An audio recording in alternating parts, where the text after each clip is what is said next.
Am I audible?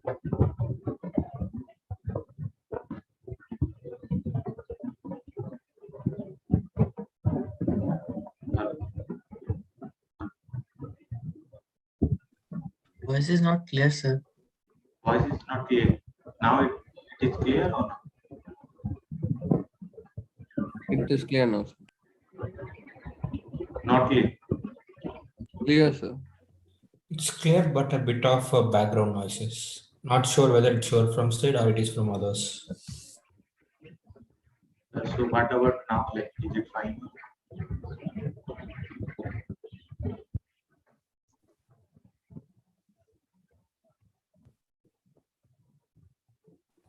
No, there is no noise, no background noises. Okay, fine.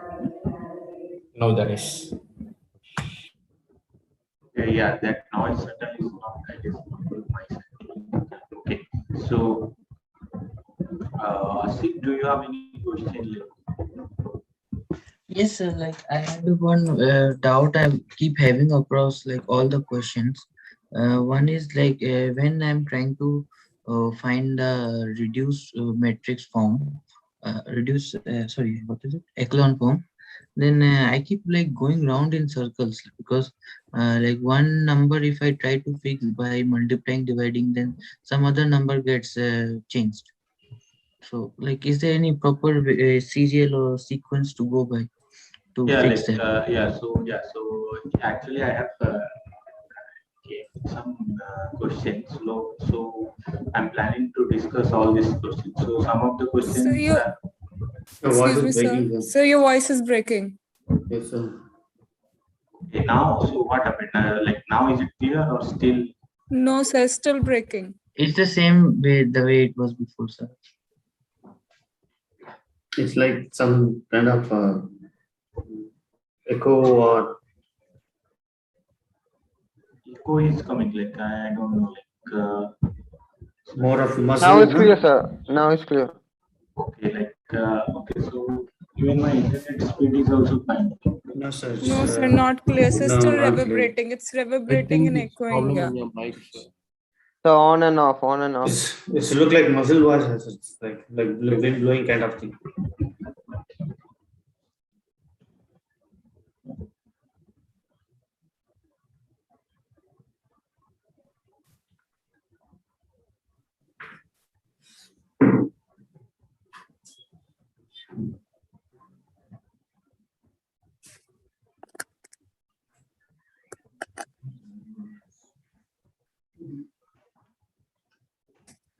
Okay, so now is it fine or still you guys are facing problem? It is fine now, sir. Fine, sir. Okay, okay, okay. So just let me know in case my voice is actually not clear.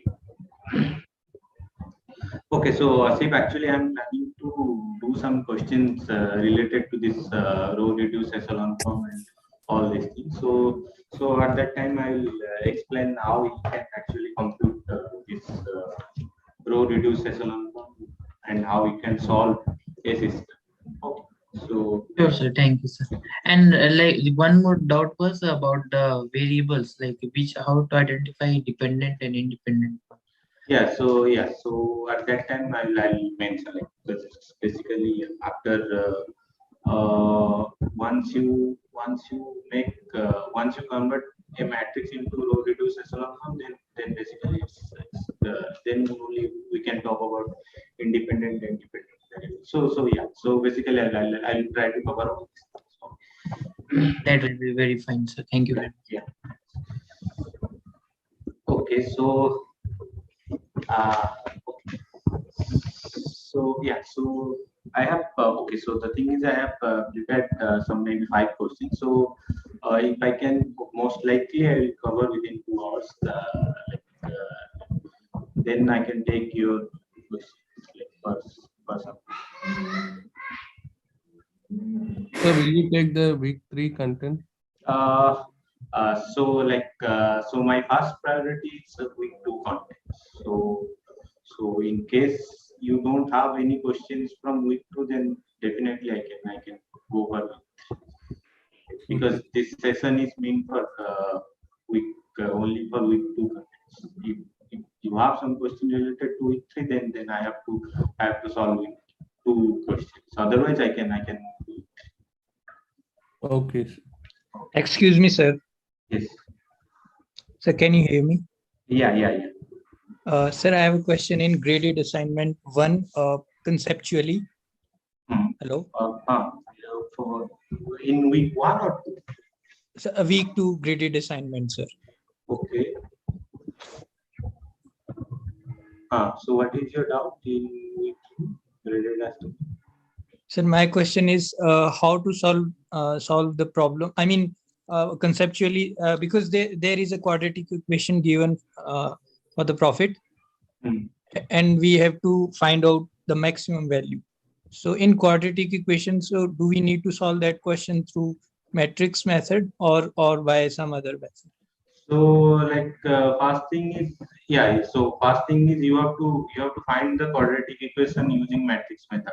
Like similar kind of question is there in, I guess, in practice assignment. Someone asked me in yesterday's session, like similar kind of question is there in your practice assignment.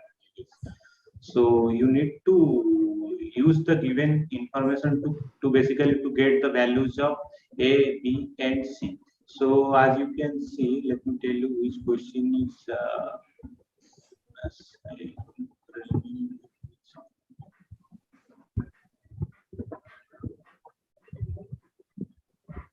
like if you see your practice assignment question number 2, so it's more or less like you have to use similar kind of method to get probably to get the values of A, B, and C. So once you have A, B, and C, then probably you can talk about this maxima. You can find out the maximum value of this equation. Sir, like us, in the graded assignment itself, how to approach the question number 7? Question number 6.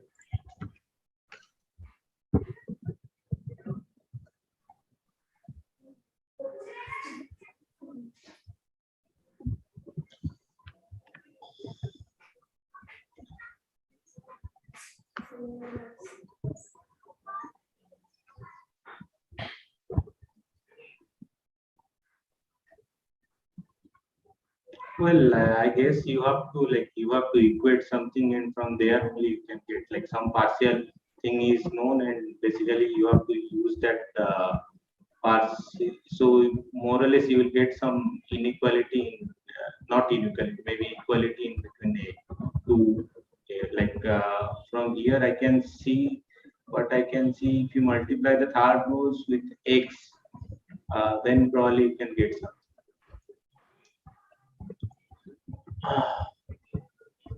So yeah, Okay, sir. So similar kind of question is there in your activity, I guess. Sir, can you please explain that 15th one, sir, conceptually? 15th one. Okay, sorry, like I was checking practice assignment. Practice sometime before someone asked me question number 7. Yes, sir. Oh, okay. Like first we have to find the value of k. After that, like we can apply the solving method for a linear system of linear equations, maybe Gaussian elimination, and then Probably like okay. So the thing is, I guess I have to read the question properly. Then only I can give you some hint. Okay, like okay, I'll take all this question at time. So okay, sir. So yeah, so I'll take all this question.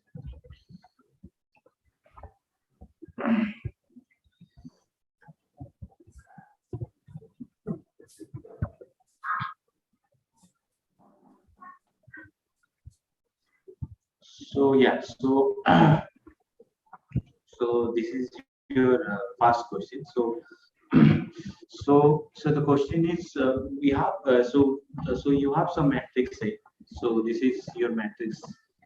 This is your matrix A, and C1 denotes the first column of the matrix, and C2 denotes some.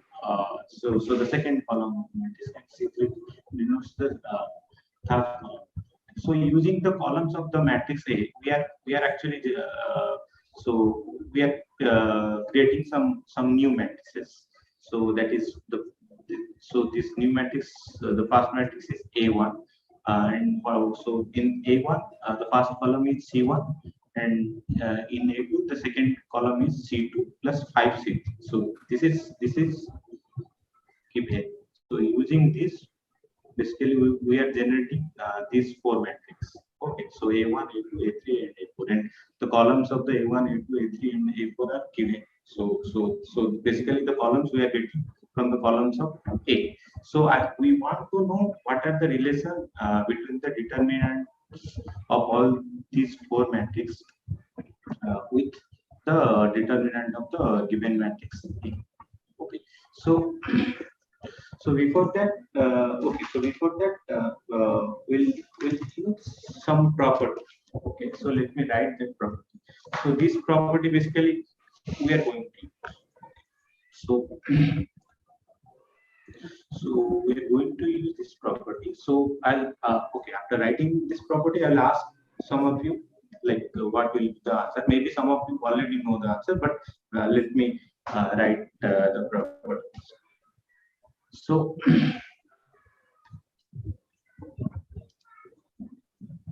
the property what we are going to use in this question, adding multiples of a row or maybe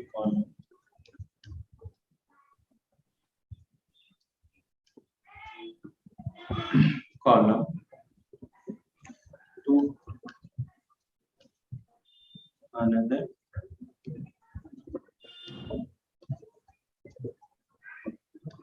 and column leaves the determinant.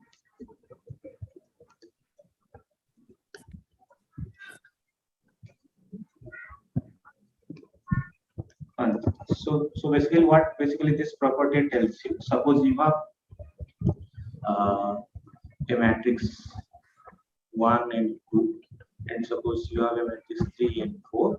So what I'll do now, I'll make R1 plus 5, maybe say R2.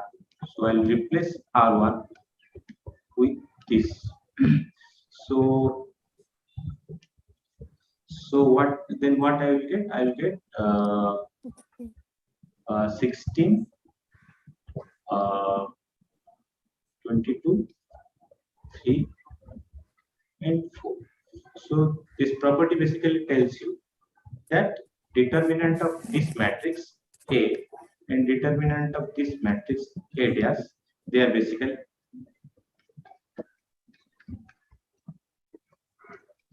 same.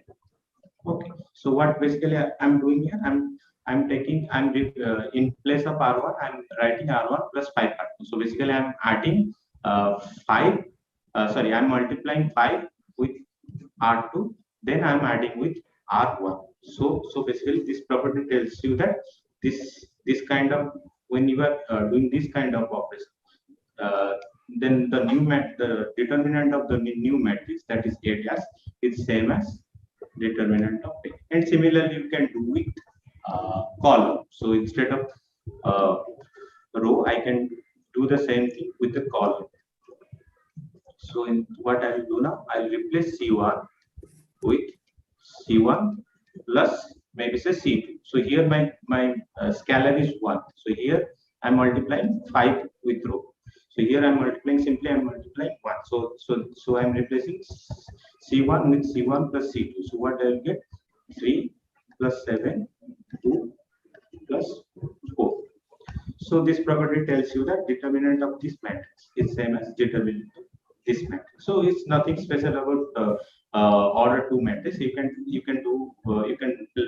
actually apply with any n cross n matrix.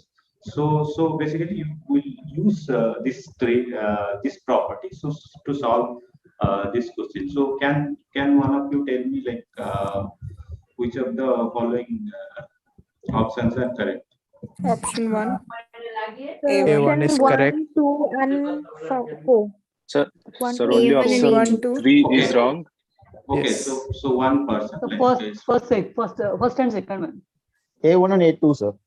A1 and A2 are A2. correct. A1 and A2. Yes. And Yes. even Yeah. sir, A4 is 4 correct. also. Yeah, A4 A4 is actually. also correct. A4 is A1, not, A2. A4 A4 is is not correct. not correct. 4 is not correct. Not possible. Sir, excuse me. Yes.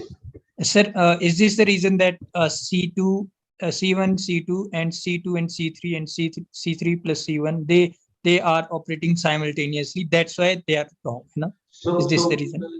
Yeah. I'll talk about option 4, but before that, let me tell you like why option A this option 1 and option 2 are correct. So Sir, one. yeah, please. So one question. So how that A2 why A2 will be correct, sir? Because C1 plus C2 C3 we are adding 2 columns at a time, right? So Why? Sorry, why? Why A2 will be determinant of A2 will be same as determinant of A, sir? Yeah. Because No. I'll so yeah, the thing is, okay, give me some time. I'll go through all the options. oh, okay. So the first one is C1, C2 plus 5, 3. Okay. So this is the first thing, C1, C2 plus 5, C3, I guess. Yeah. So the next one is C3. So by our property, what? So this is my matrix. This is my matrix C2, C3. So by my property, so what I can say? I can say that this matrix A dash. So A dash, what I'm doing in A dash, I'm replacing C2. I'm replacing C2 with C2 plus 5 C3. So I'm multiplying 5 with the third column, and then I'm adding with the second column.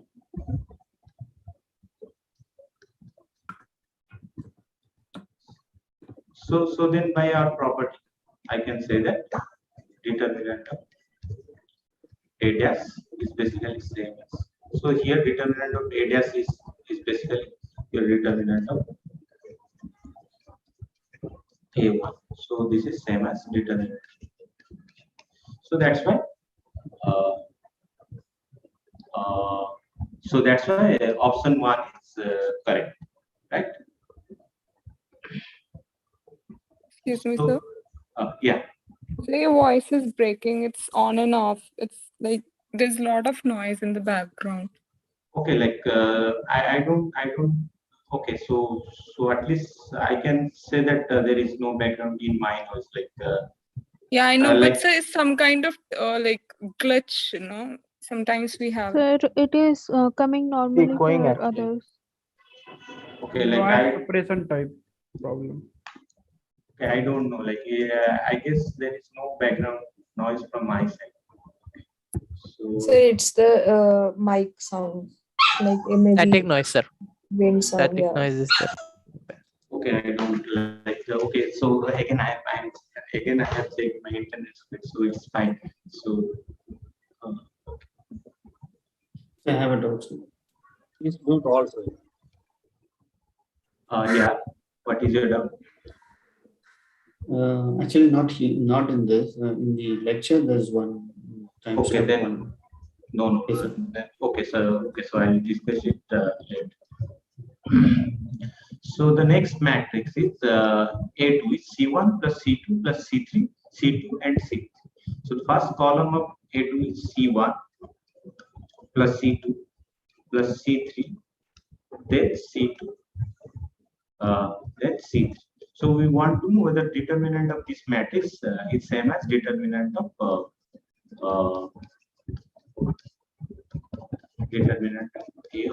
So this is what we want to. Okay, so again we'll apply the same property that I have already discussed. So so A1. So this is my matrix A.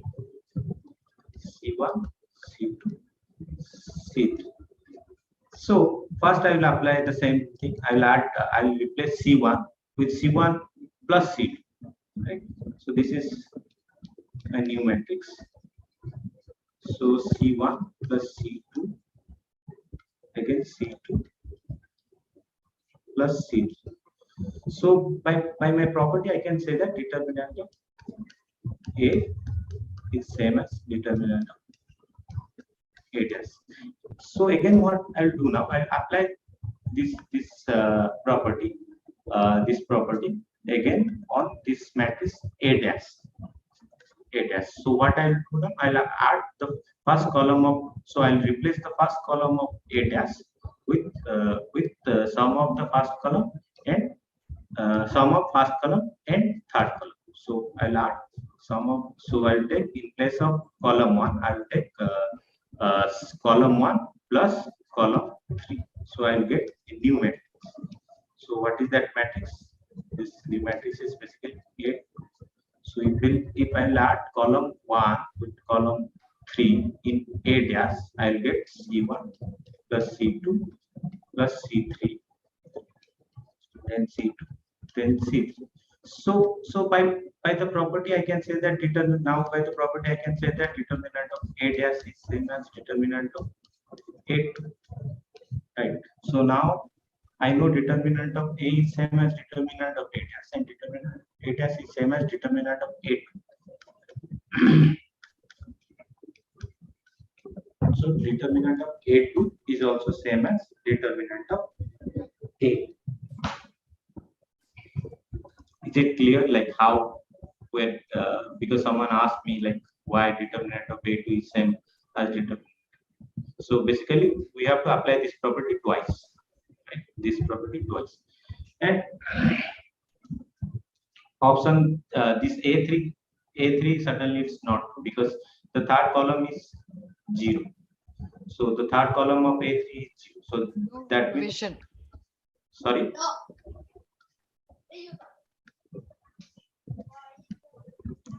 Okay, so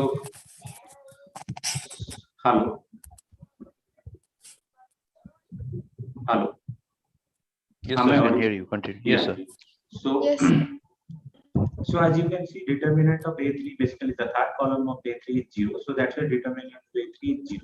But we cannot, from here we cannot say that determinant. So we don't know the determinant of A is 0 or so in that case we cannot say that whether the determinant of the matrix A is same as determinant of the matrix A3 or not. Okay. So that's I have a doubt here. Sir. Yes. So why A4? Why A4 is not correct? Sir? Okay, so that's what I told you. Like I'm going one by one. Okay, so I'll come to A4. Okay.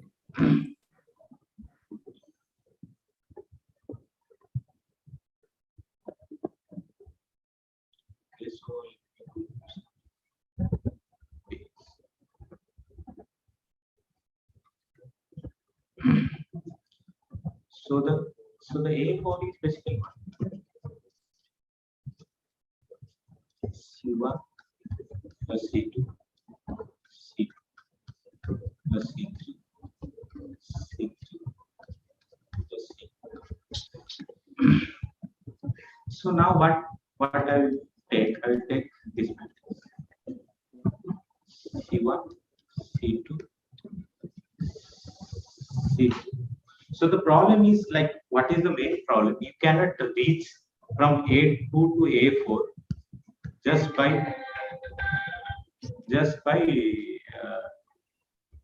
applying this property. Okay, you cannot actually reach from A1 to A4 just by doing this operation. Okay, multiple times. Okay, so first thing what you can do, you can add C1 plus C2. Okay, C1 plus C2, then C2 plus C3. Okay, so next what you can do, you can add C2 plus C3.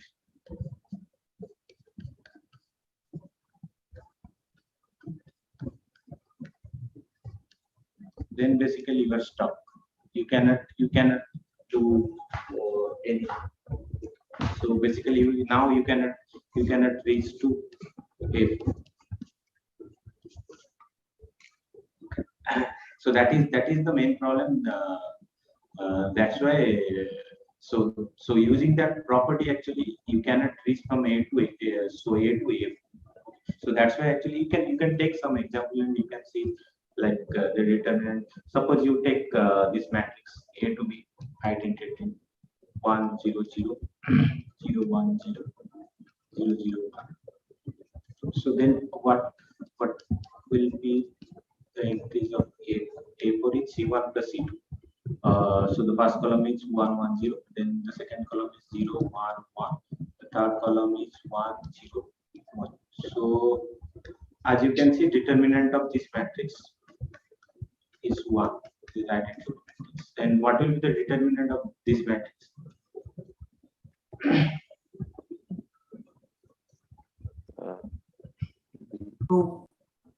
Sorry, 2. Yeah. Determinant of this matrix is 2. So as you can see, both the determinants, they are different. So the main problem is actually you cannot reach from A to A4 by just doing this this operation, like the operation that I mentioned, like adding multiple of a column with some another column. Okay, so that's why determinant of A and A4 may or may not be equal.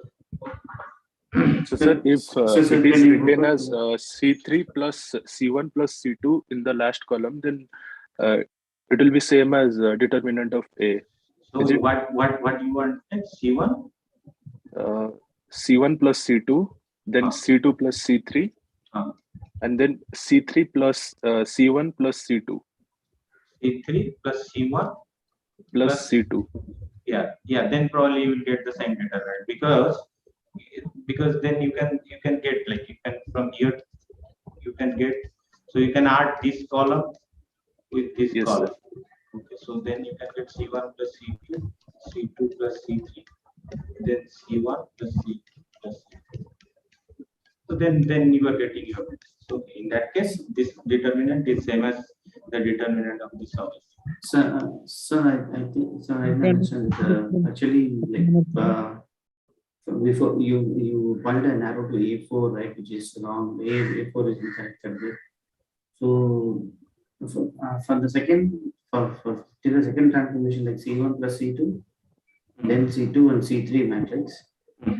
From that, if you look at the third, that is the third transformation, what we have is we have retained C1 plus C2. And yes, C1 plus is it issue with me? The second column is basically multiple of that column plus the multiple of the column C3, right? Yeah, that is same. That is same as the previous column. And C3 we have retained. So then why is it? No, sorry, I didn't get your question. Like what? So this step is fine. This step is fine, right? Yes, sir. Like for if you have a matrix, no, we are adding a multiple of one row to the another row, right? So here we have done the same thing. Now C1 plus C2 we have retained. C2 for C2 we have done C2 plus C3. And for C3 we have retained the C3. So then how come A4 is wrong? No, like so you are asking why determinant of A4 is not same as determinant of A. Yes. No, that is what I told. Like from here you cannot reach to A4. So the problem is from here you cannot. So using this matrix, so now you have this matrix. Okay. So using this matrix you cannot get this A4, which is basically C1 plus C2, C2 plus C3, then C3 plus C1. So now what you can do on this matrix to get this A4? Okay. Do you have some idea? Like, because I already gave you one example. Certainly you cannot do. So there at least one column should be unattended, no sir? Sorry, one column should be unaltered.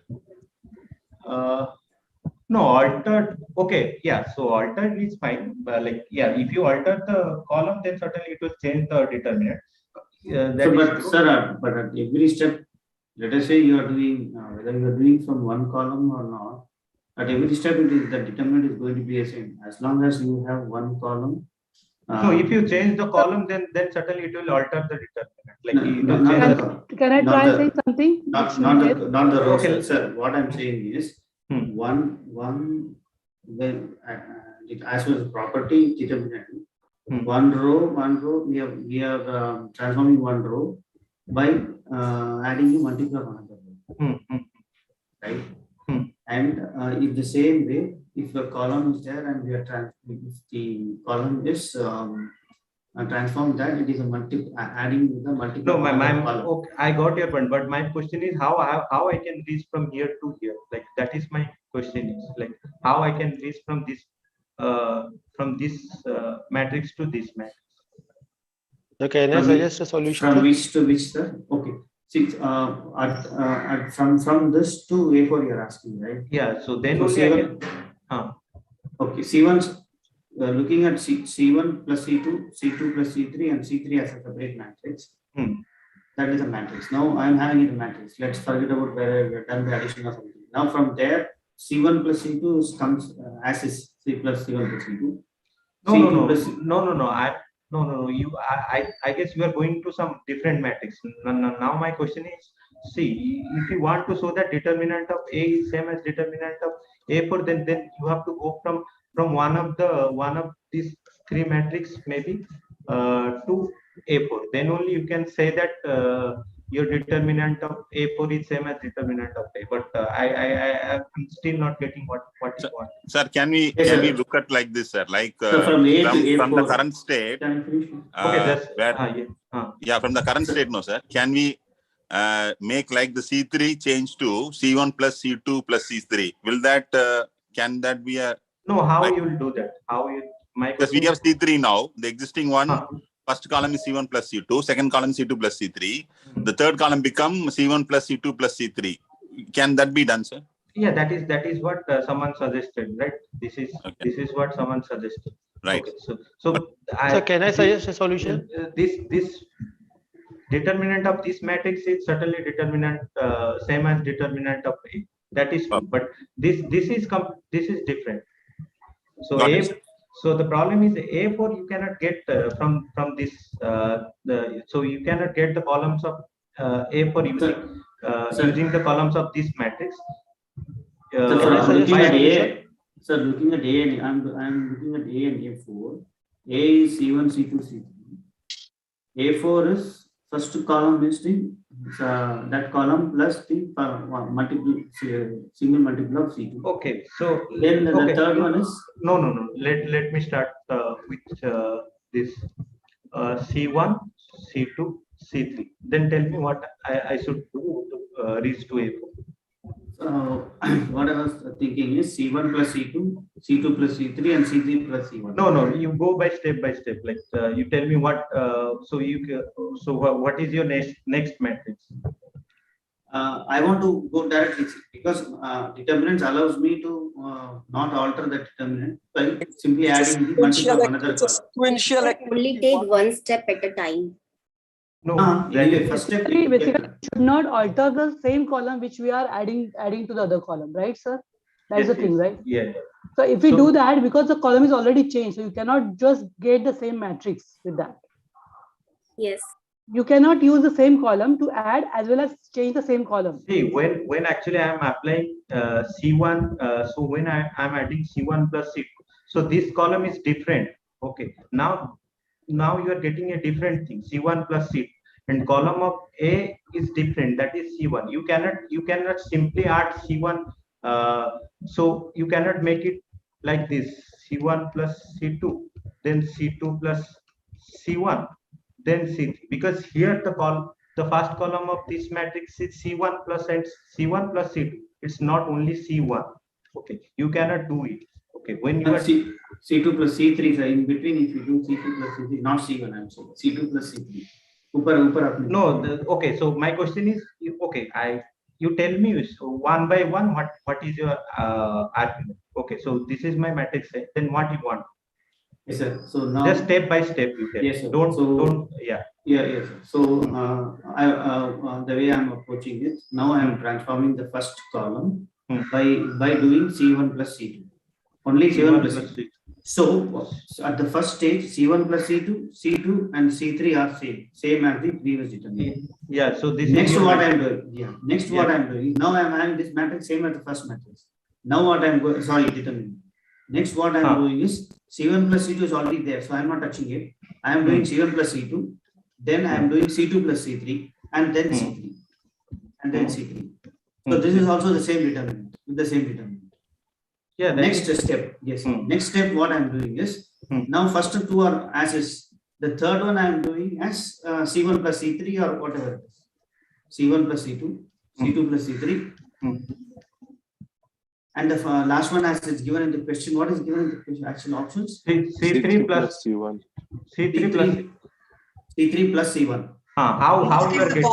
C1 is C1 plus C2. Okay. Let me tell you. Can't get C1 plus C3 here. Because the first column get changed. Please. Let me tell you. Okay. C1 now C1 is no longer C1. It's C1 plus C2. So when you are doing C1 plus C3, so you want to make this position.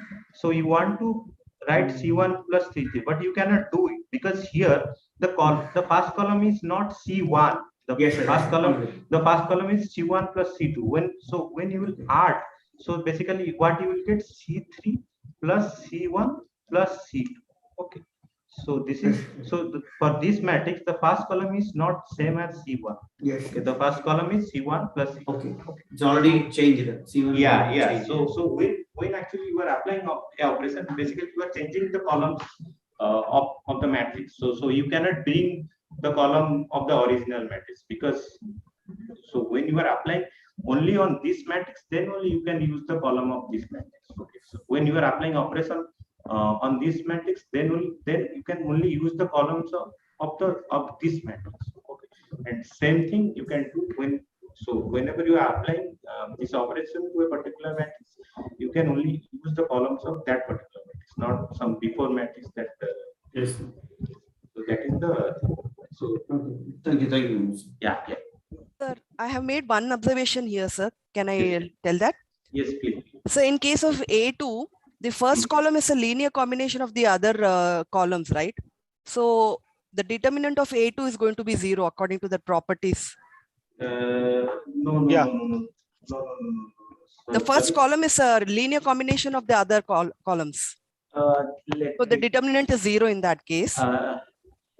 Linear combinations? What do you mean? In A2. Yes, sir. I had A2, we have the first column as a linear combination of the other columns.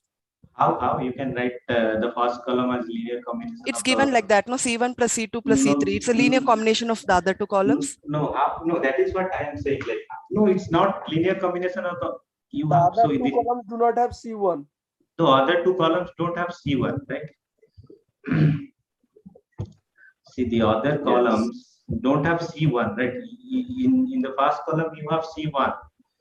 Okay, but how? So one column is a combination of the other two. Other two columns are not linear combinations of the other columns, but the first column is a linear combination of the other two columns, right? No, that is what I am saying. How you will write? Like my first column is C1 plus C2 plus C3. How you will write this column as linear combination of these other two columns? That is what my question.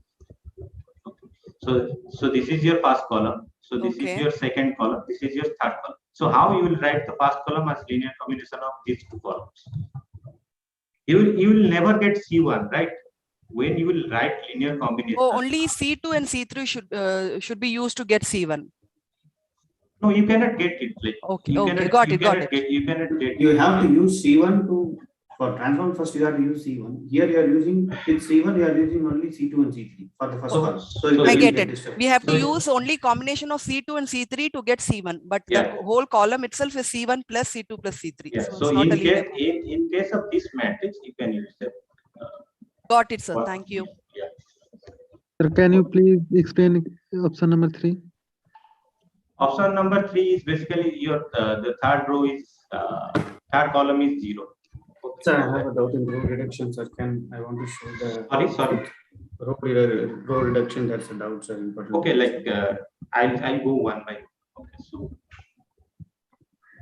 in the video it is that some small doubt, sir. Yeah. So someone already asked me, like I'll discuss this. Okay. So I have prepared some questions related to reduction. Okay, so so how you can tackle this question? So any idea how we should start solving this question? Because Sir, yeah, just we have to take equations and then we have to solve it. First, we need to find out determinant of A. And we need to find out determinant of A x2, because we have a solution, that x2 solution we have. no, A determinant of, so A is a variable, so you cannot get the determinant of the matrix. Like No. I'm saying determinant of A, sorry, determinant of matrix A, sir. I mean to say, not smaller tree. I think sir, we just multiply A and X and equate is equals to B. We will And try then to three reduce- equations comes, from that we can find the value of A. We first try to Right. That is reduce also fine. Solving normal way. So from first row, we can get the value of x1.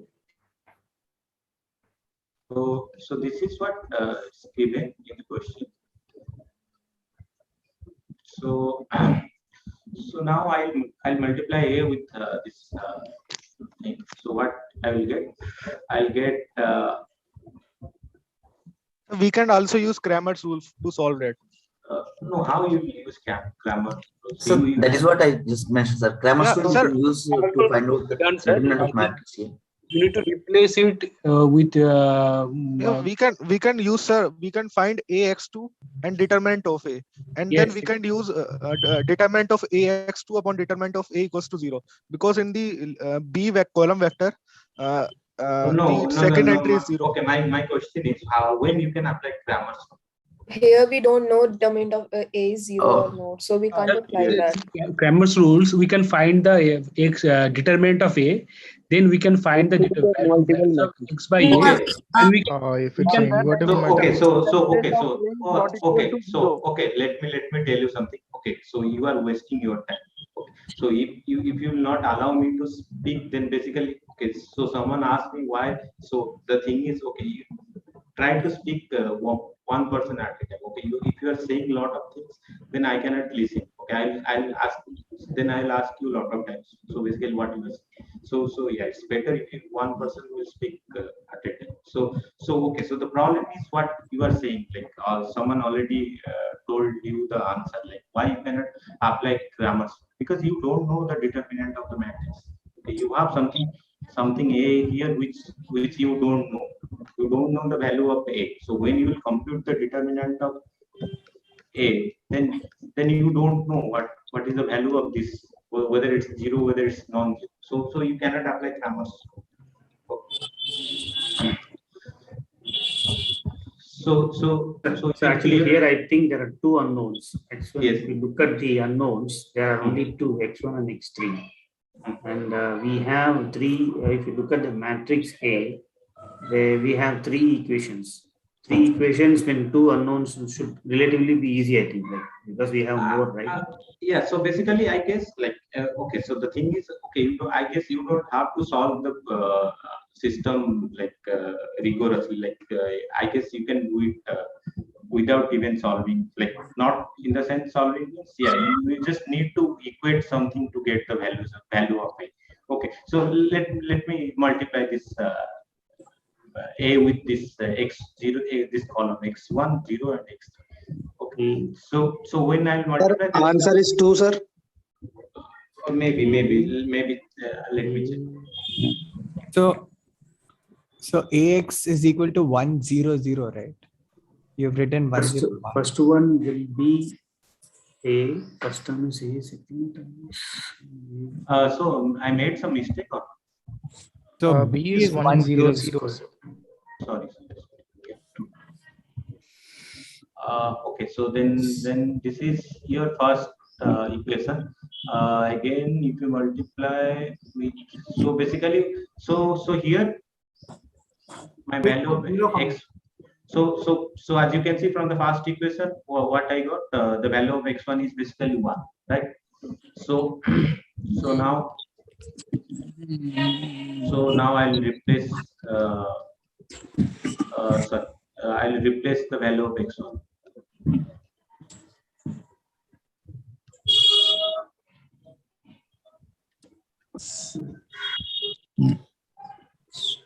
Okay, so then if I multiply the second row of this matrix A with this column vector, then what I will get? A plus 2x3, right?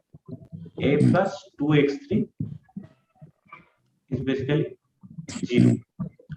Then if I multiply the second third row of this matrix with this column vector, then what I will get? 1 plus ax3 equal to 0, right? Yeah, so then basically what I can get from this thing. So then from this equation, what I will get? I will get 2x3 is basically minus a. That implies x3 is minus a by 2. So now I'll put the value of x3 in this equation.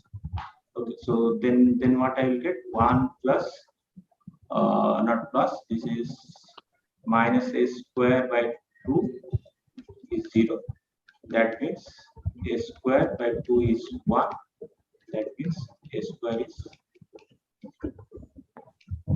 Is it clear, like how we got the value of a square? Yes, sir. This is simple one. Yeah. Yes, sir. Okay, so yeah, so the thing is again, like the Cramer's rule you can apply if the matrix is inverted. Okay, otherwise you cannot apply the Cramer's rule. So once you know the matrix is invertible, then only you apply the Cramer's rule. Okay, otherwise there is no point of applying Cramer's rule. Yeah, please. From the third equation, again I'm getting x3 is equal to minus 1 by a. From the second equation, we get x3 is equal to minus a by 2, right? So these are two equations. The third equation, if you take, it is x1 plus a x3. So x1 is 1. So in that case, I'm getting x3 is equal to minus 1 by a. Yeah, true, fine. Different one, but when we are comparing them, we also get equation, then you will get the same answer. Just multiply the second equation and minus them. So okay, so if you are getting, so from the third equation, you are getting this, right? Yes. So now you replace the value of x3 in your second equation. Okay, so okay. Then you will get the same. Okay, okay, got it. So what basically I did, how a plus 2x3 is 0? I didn't get that at all. Sorry, this one you didn't get. A plus 2x3, the first line. No, what basically what I'm doing here. A plus 2x3 equal to 0. Sorry, I missed it. I think. No, you just you just multiply the second row of this matrix A with this column vector. Can you go up, sir? Yeah, if you see the second row, this is A1, 2. So now if I multiply the second row of this matrix with this, then basically you get A plus 2x3, and the second coordinate of this column matrix is 0. So if you get, then basically you get x equal to matrix Ax equal to matrix. Significance of is not equal to 0, root 3 and minus root 3. So, can I ask something? So I didn't get the a plus 2x3 at all. So yeah, because we have b is 1 0 0. So when I have it 3 by 3 and 1 by 3 by 1, 3 by 3 and 3 by 1, so 3 by 1. But here, no, you are how a plus 2x is. No, you just multiply the matrix A with this column vector. Okay. Yeah. Yes, sir. Yes, sir. You just multiply. Then you just equate with this. Okay. Like equate with the corresponding elements. Yeah. That is what I'm doing. Like here, then will be ax1 plus 2x3 is equal to 0, no? Yeah. Sorry. When I will multiply second row of the matrix with the vector, then I'll get ax1 plus 2x3 is equal to 0. So what is the value of x1? where will I'll get x1 value? Oh, okay. I have already computed the value of x1. Like I guess you did. From expanding the first row, you get the value of x1. How x1 is 1 actually? Because first and first is it?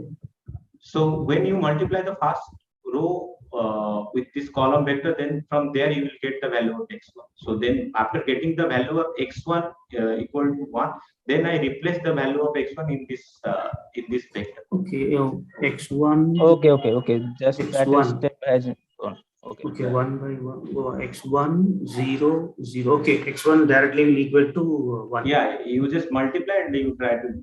Yeah. So it's basically it's a Sir, can I ask something? Hmm.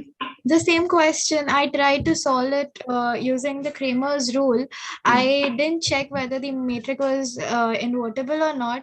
And after solving, I got the exact same answer. So even though like the method was not logical, if I'm getting the same answer, is there a possibility that I can solve similar questions and get the correct answer? No, like the thing is okay. So Sir. okay. Let me answer the question. Okay, so the problem is something is given here, right? Yes. Okay. So when you will apply the Cramer's rule, okay, you will need all this. Okay. Hello, sir. Can I answer that question? Yeah. Sir, basically, when we find the determinant of A from first row, we find that it is in the terms of A. And when we don't put A equals to 0 under root 3 and minus root 3, then determinant of A is does not equals to 0. So it is given that. Then from that analysis, we can check. We can say that the determinant of A is not equals to 0 for when A is not equals to 0 under root 3 and minus under root 3. Yes, so that we can apply Cramer's rule on for Okay. this. So Yes, yeah. sir. So I have also tried like that only let by me applying Cramer. yeah. So okay, let me tell you like what is the problem when you apply the Cramer. Okay. So already someone asked me like why all these things are given. Okay. So when you compute the determinant of this matrix, can you tell me what will be the determinant of this matrix? Yes, Yeah, I can tell. So it's 3a minus a cube. 3a minus a cube. A cube. Okay. So what you want? You want this thing to be non-zero, right? To apply the Cramer's. Okay. So when this particular thing is non-zero, when this is non-zero, when this is basically When A is not 0 and so this is non-zero if A is non-zero yes. and A is not equal to plus or minus root 3. Okay. So after assuming this, it is not 3a minus a cube. I think the determinant Sir, is 3a actually minus a 3s minus a cube minus 2. a minus a cube, I guess so. Not 3a minus a cube. Sir, actually it is 3a minus a cube minus 2, the determinant. No, determinant is a minus a cube, not 3a, I guess. 2 where is 2? 0. If you take the first row, okay, sir, just calculate. You just calculate. Let me calculate. Yeah. Sir, it is a minus a cube, not okay. So let me calculate. Okay. So I guess because it is first element is 1, right? Okay, no, like, but that 2 is getting multiplied by that a na. It's getting multiplied by a, so it becomes plus 2a. So a minus a cube plus 2a becomes 3a minus a cube. Yes, 3a minus a cube. See, Yes, first sir. row is 1 Sir, and you 0, compute. right? One determinant She is told is exactly correct. a minus first element is 1, cross multiplication a. 1 into a minus okay, 0. So the thing is, okay, if you keep on going doing the same thing, I'll stop the session at sharp within at sharp 6 o'clock. Okay, I'm not going to extend the session. Okay, because I have already told you. Okay, so because you are basically discussing on a unnecessary thing. It's basically so it's simple determinant. Okay, let me do it. Okay.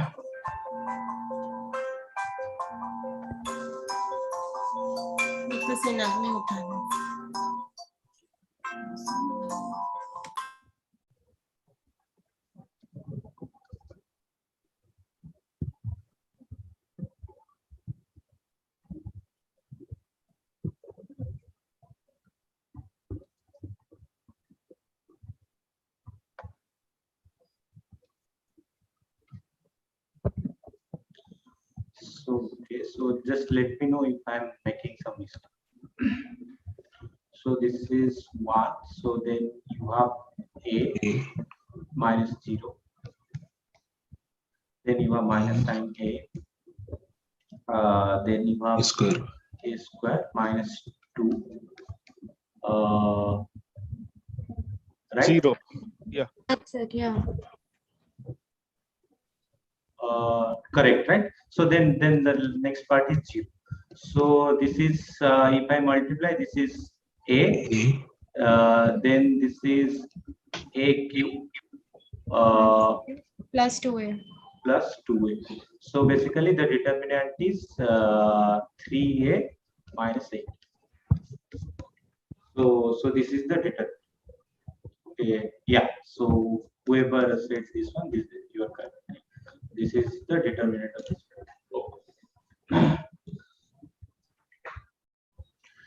Okay, so this part is clear. Like so whoever asks like why, so when basically you can apply the Cramer rule. So after so first you have to assume that this is the case.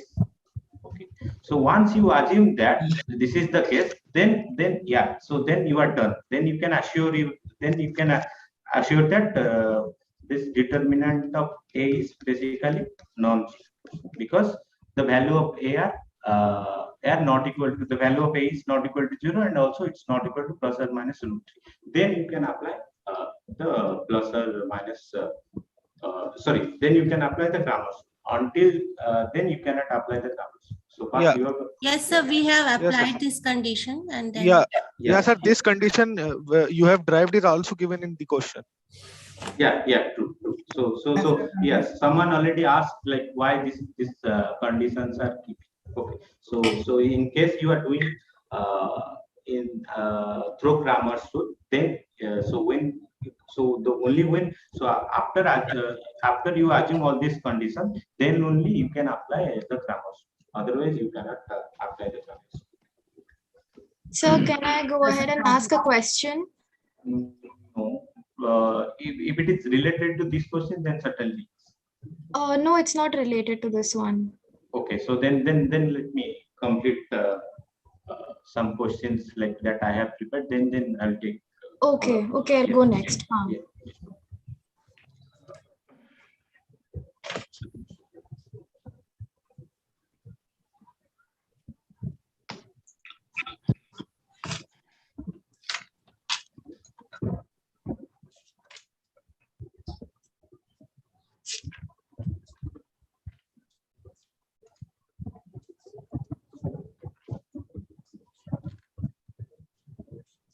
Okay, so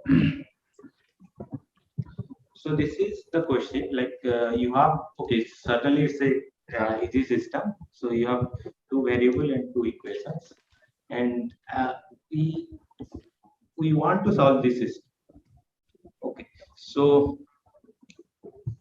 one way to solve this system. Okay, certainly you don't need actually row reduce echelon on to find out the solution of this system. You can do it directly, and I'll suggest, okay, for 2 cross 2 matrix, I'll suggest you should not try to find the row reduced form and then you try to do the try to find the solution of the matrix. It will take a lot of time.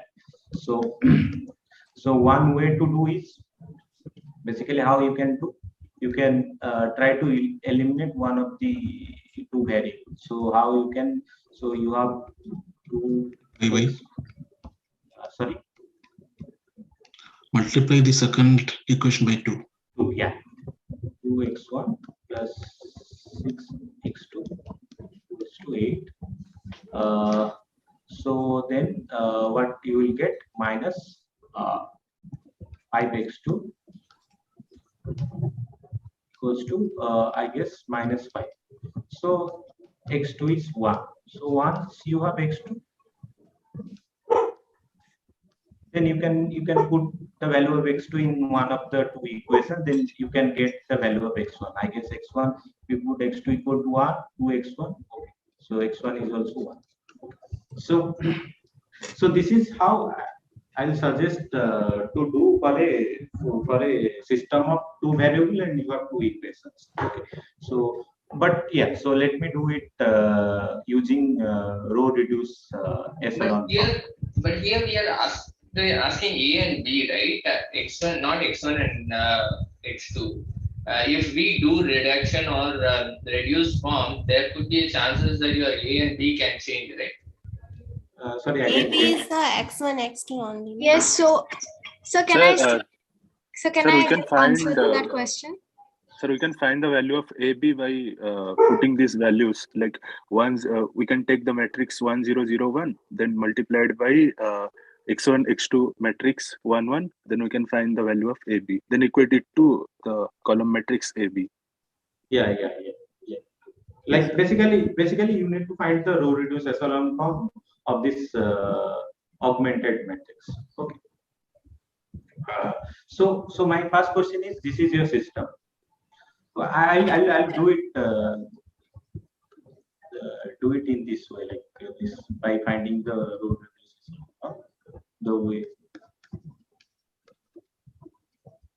So here we can't find the solution of this question without using Gaussian elimination method, right? Yeah. True. No, what I'm trying to say that if you want to solve a system of linear equation, okay, where the number of variables are two and as well as number of equation is also. So you should not try to solve this question by using this Gaussian. Yes, sir. Okay. So in this question, certainly you need. Okay, that's what I'm doing right now. X1 plus 3x2 plus 4. So then what will be the augmented matrix? 2 1 1 3. 1 3 1. No. 1 3 4. Yeah. Okay. 1 3 4. 3 4.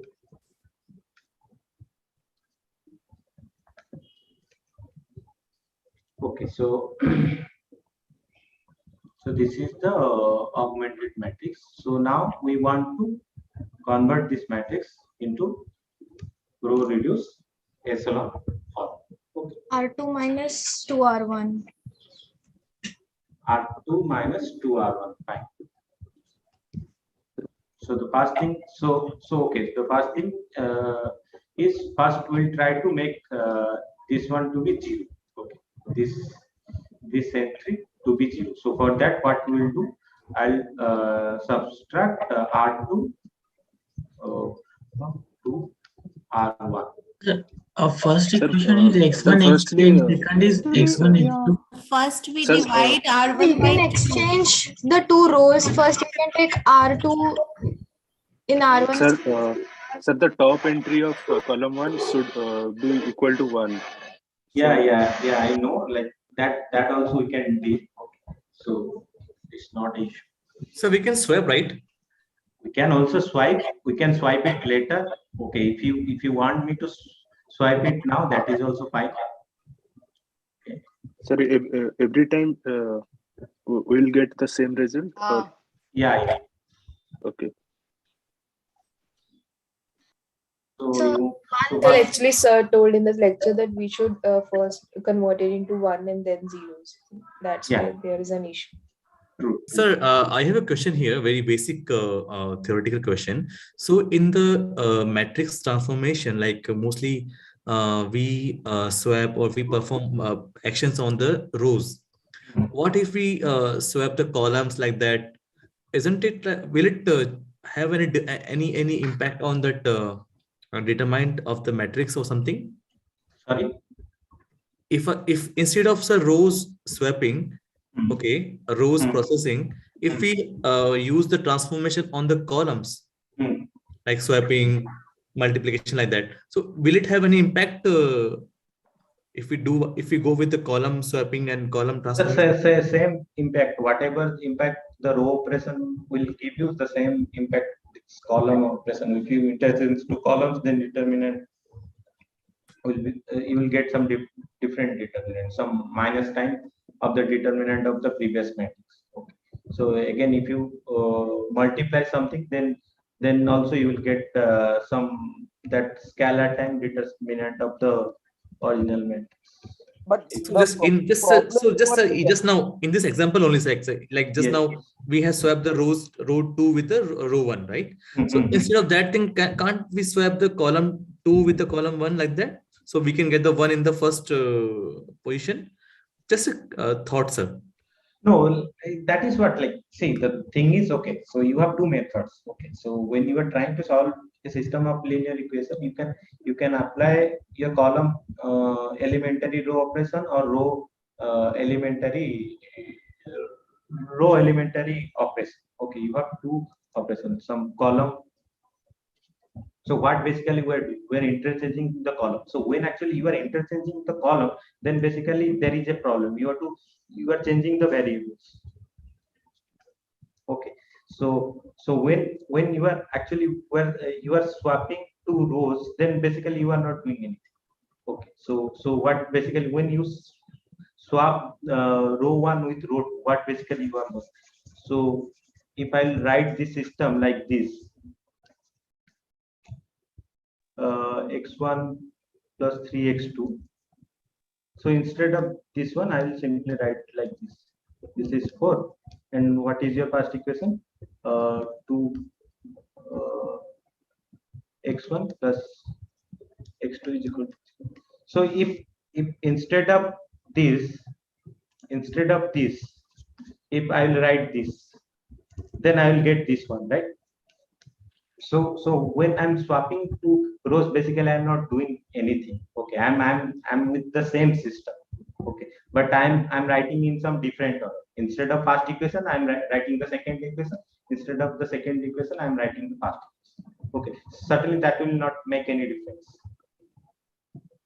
right? Good, sir. Yeah. Sir, I have a slight request if I can raise right now. Sir, you see, we have like a lot of minor doubts here and there related to very basic concepts, due to which we are wasting a lot of time. Like we've just solved 3 questions in past 1 hour. Actually, even some people among us have deadlines. Like after 6, even I have a very important test to attend. So can we just stick to the question and try to solve it as soon as possible? I guess that is what I'm doing. Like, see, I'm just solving a system of linear equation, and someone asked me something related to this. So okay. So one more thing. I guess this is the solve with us session, right? Yes, sir. So I guess this is the main agenda of solve with us session. Like you can ask your question in open session, or maybe we have some office hour, like where you can put your question and we can give you the answer. Like if you have some conceptual doubt. So the doubts are related to this solvers only. Like some of us have solved it already, so we have doubts related to it and would like to be clarified it in the 2 hours time that we have been given. But it usually exceeds the time. So because of that, I was saying. Yeah, that I agree. But this is like whatever I am doing. That I guess that is the main agenda of solve with us session. Like we should solve some of the, we should pick some question and we start solving all the question by using your head. So that is what I am doing right now. Like now, like I don't know. You see, if you are fine, like I can stop and start taking your questions. No, sir, you can go ahead, like as you feel is right. Okay. So that someone already suggested me to first interchange row 1 with row 2. So after that, if we'll swap row 1 with row 2, we'll get this one. Then the next thing is we should make this one to be 0.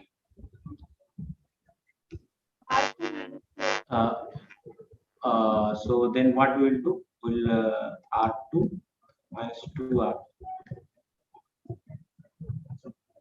So 1, 3, 4.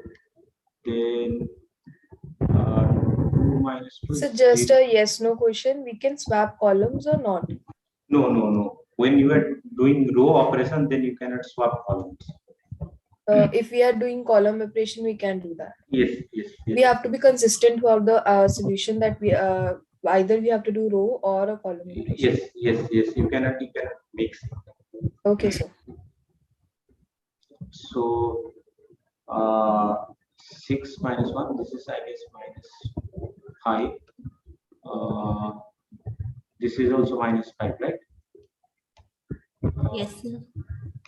So then what I can do, I can multiply minus 5 with this. So by minus 5. 0, 1, 1. And minus 5 into R2. Then yeah. minus 1 by 5.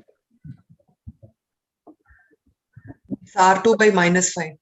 Sorry. Yes. Minus 1 by 5 into R2. Yeah. So then as you can see, so the first entry of my first row. So I want to make this into row reduced echelon. So the first non-zero entry of the first row is 1.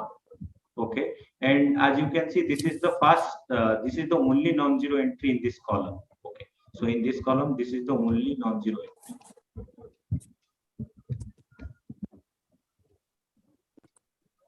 And the second column, the first non-zero entry is 1. But the problem is this is not the only non-zero entry in this column. I have a non-zero entry here. So I have to make it this entry to be 0. So R1 minus 3R. 3R2, yeah. Yes. So the next operation is R1 minus 3R2. So then what I will get? 1, 1 0 1 0 1 1 0 1 1 1. So now I am done. So now this matrix is in its row reduced echelon form, because this is the first non-zero entry of this row, and as you can see, this is the only non-zero entry in this column. Okay. Now if you come to the second row, the first non-zero entry is 1, and this is the only non-zero entry in this column. Okay, so that's why this matrix is in its row reduced. This matrix is in row reduced echelon form. Okay, and from here I guess you can answer all the questions, right? Am I correct? Like now? Yes, sir. Yeah. So now I guess you should able to answer all the questions, because yeah. So basically, this is asking you the value of A and B, which is basically constant. Okay. So you can find the solution by not using this Gaussian, Gaussian rule. Yeah, true. Yeah, certainly that is what yes, I have done here. Like, as I already said, like if the matrix is a system of 2 cross, it's a system of 2 cross 2 matrix. Then don't go for Gaussian elimination. So you try to do it by just this addition and multiplication. So, excuse me, sir. Yeah. Sir, the last matrix which you've just got, this is the reduced echelon form, and the one before it is only a echelon form, right, sir? True. Because in in row reduced echelon form, you need, so there is one extra condition. So what is the condition? Sorry. The zero, there should be 0 in the like 1 should be the only non-zero element. Yeah. So so if you have some leading entry. So if you have some leading entry in a row, so suppose this is the leading entry in the first row, this should be the only non-zero entry. Only non-zero entry. All other in that column will be in that column. Okay. For example, if you take this matrix 1 0 0, maybe 0. Also, leading entry should be 1, right? Yeah, so leading entry should be 1. Yeah. that is the prerequisite for the earlier so echelon only. I was talking about the difference between echelon form and row reduced. Okay. Reduced, right. So so as you can see, yeah, so this is basically in row reduced echelon, because this is the first leading entry in the first column, and as you can see, this is the only non-zero element in this column. Okay. Right, sir. So this is the first non-zero entry in this column, in this second row, and as you can see, this is the only non-zero element. But if you take this, matrix 1 0 2 0 0 1, so this is in echelon form, but this is not in row reduced echelon form, because as you can see, this is the non-zero entry, first non-zero entry of your second row, but yes, sir. This is not the only non-zero element in this column. You have some different element. 2 is also there. 2 is there. So you have to make this. You have to make this 2 to be 0. Then only you can say that matrix is in row reduced echelon. Okay, that is basically the difference. Why should it be there? With the last column is the column B, right? It's an augmented matrix. Sorry? The last column 2 1. That's in a column B, right? So, so that I need not have any specific form 0 1. So that is just an eventual after row reduced echelon, whatever comes out, that is my solution. Should I be bothered about the last column coming into any specific form? No, in this particular question, actually, I'm trying to find the row reduced echelon form of the augmented matrix. Also, sir, like here I understood the difference, but what I also confused is that in terms of what we can do with the two matrix, what is the difference? Like, what can I do with the echelon form, which is or with the reduced echelon, which cannot be done with the only reduced form? Like, why do we need to go to the reduced row echelon form? What is the point? No, okay. So the thing is, okay. So the thing is actually for 3 cross 3 matrix. Okay. For 3 cross 3 matrix, or maybe some even 4, I guess. I'm not sure about 4, or even I think it's true for 4. Okay, for 3 cross 3 matrix and 4 cross matrix, actually you don't have to go to the row reduced echelon. Okay. So basically you can do it even without going into the row reduced echelon. Okay. Because in the video also, sir kept saying that you can solve it from here also, or if you want, you can go ahead. Yeah. So that is what I'm saying. Like, see, for this 3 cross 3 matrix or 4 cross 4 matrix, you don't have to go to this row reduced echelon. Once you have echelon from there you can easily solve the system. But I guess. So in practical purpose, I guess you will not use this 3 cross 3 matrix. May 3 cross for this 3 cross 3 matrix, or maybe 4 cross 4 matrix. Maybe you have to deal with maybe some 1000 cross 1000 matrix or something like that. Or so maybe in that case, I hope there is some advantage of this row reduced. Good. My question was mainly with just the questions. Yeah. So the thing is, as I said, like, you don't, for 3 cross 3 matrix. With respect to solving questions, we won't need it. Yeah, you don't need it. It's basically when you are doing after you find out the row echelon form, don't go into row reduced echelon. It's a waste of time, at least in it. So you can get the solution from this echelon. Okay, you don't have to go into the row reduced echelon. Okay. Thank you, sir. So the doubts are discussing this row reduction. Not that is related to this, but from the lecture videos timestamp. Okay, lecture video. Then let me complete this question. Maybe one more question is there. Then I'll go your doubts. Okay, so let me do it quickly. So this is your system. So this is your system.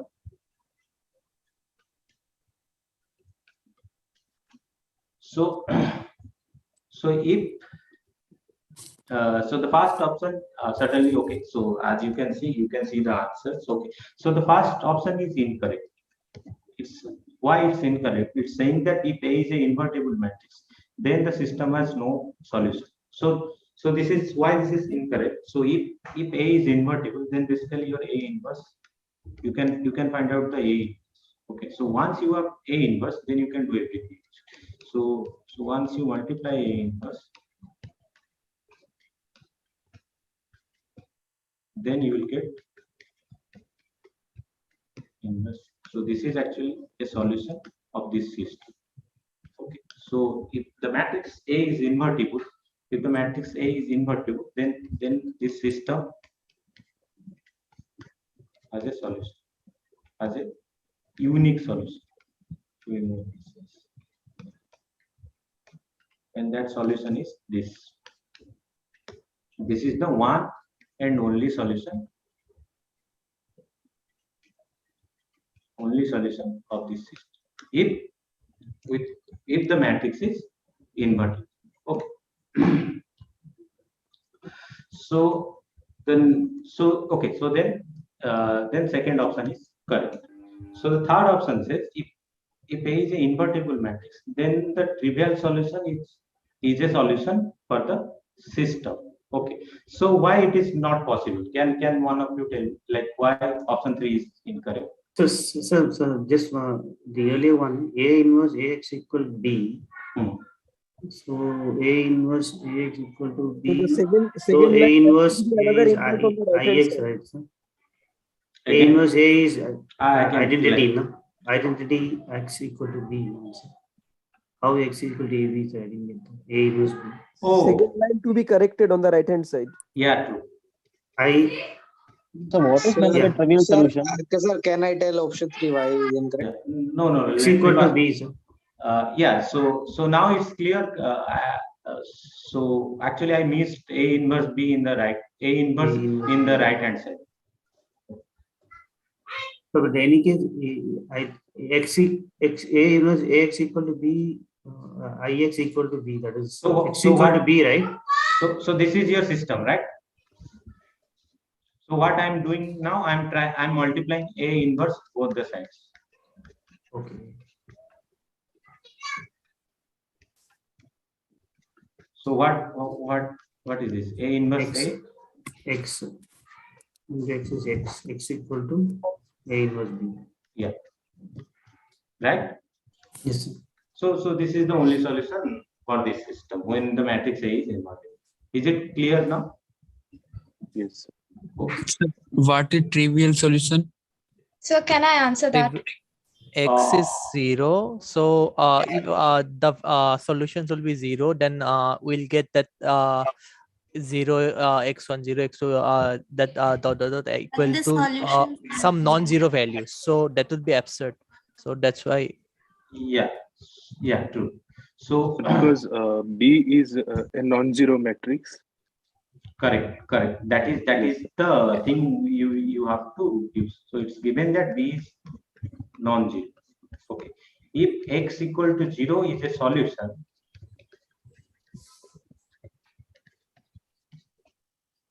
then x times B. So if you multiply A with some 0 vector, then you will get 0. Okay. So this is not possible.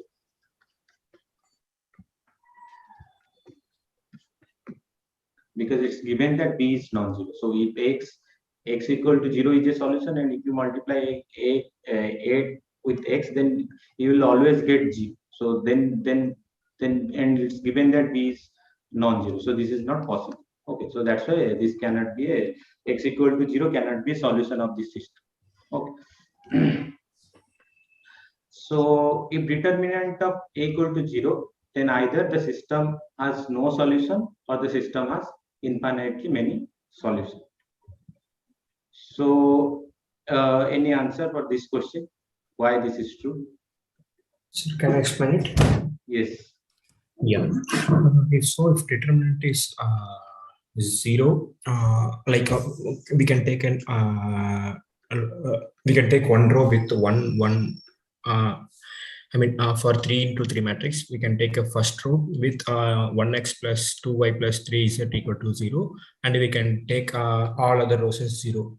In this scenario, the determinant will be 0, but we can put any value for x, y, and z, and we can determine any value. So if we derive like if determinant is 0, it can have infinitely many solutions.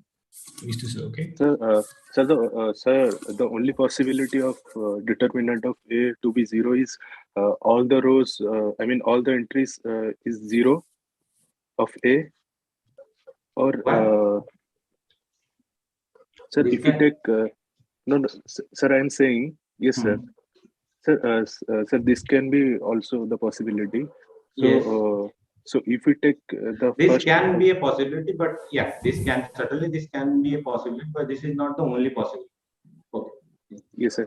Yes, sir. So, so if you take the first condition like 0, 0, 0, 0 to be A, then there is no solution because B is a non-zero matrix. So, so, so, sir, what about the infinitely many solutions? Can I explain, sir? So can I? Okay, so Basu, can you tell me? Yeah. So, Yeah. so sir, if determinant is A is 0, then if I do the reduced form, then I'll get one row completely 0. True. If I do the reduced form, yeah, I'll get one row. Then there will be a independent variable, so it can take any number of values. Correct. This is the I guess this is the precise answer one can give. Can I explain geometric view like? Yeah, sure. 1, 2, 2, 4 lies on the same line, so that line may have lot of points. So many. Yeah, but yeah, true. But in case of 2 cross 2 matrix, you can say like this. But what about in case of a 3 cross 3 matrix or maybe 4 cross 4 matrix? Yeah, if in 3 points also we can if the row is combination of previous row. Yeah, we can tell, right? Yeah, you can say that one of the row is combination of the previous two. So okay, so the thing is when the determinant of the matrix is so in this case you mean to say the equation is parallel, right? In which case, like 1, 2, 2, 4. Yeah, in this case, certainly they are basically, so one of them is basically collinear. Yeah, okay, collinear, right? Understood. Thank you.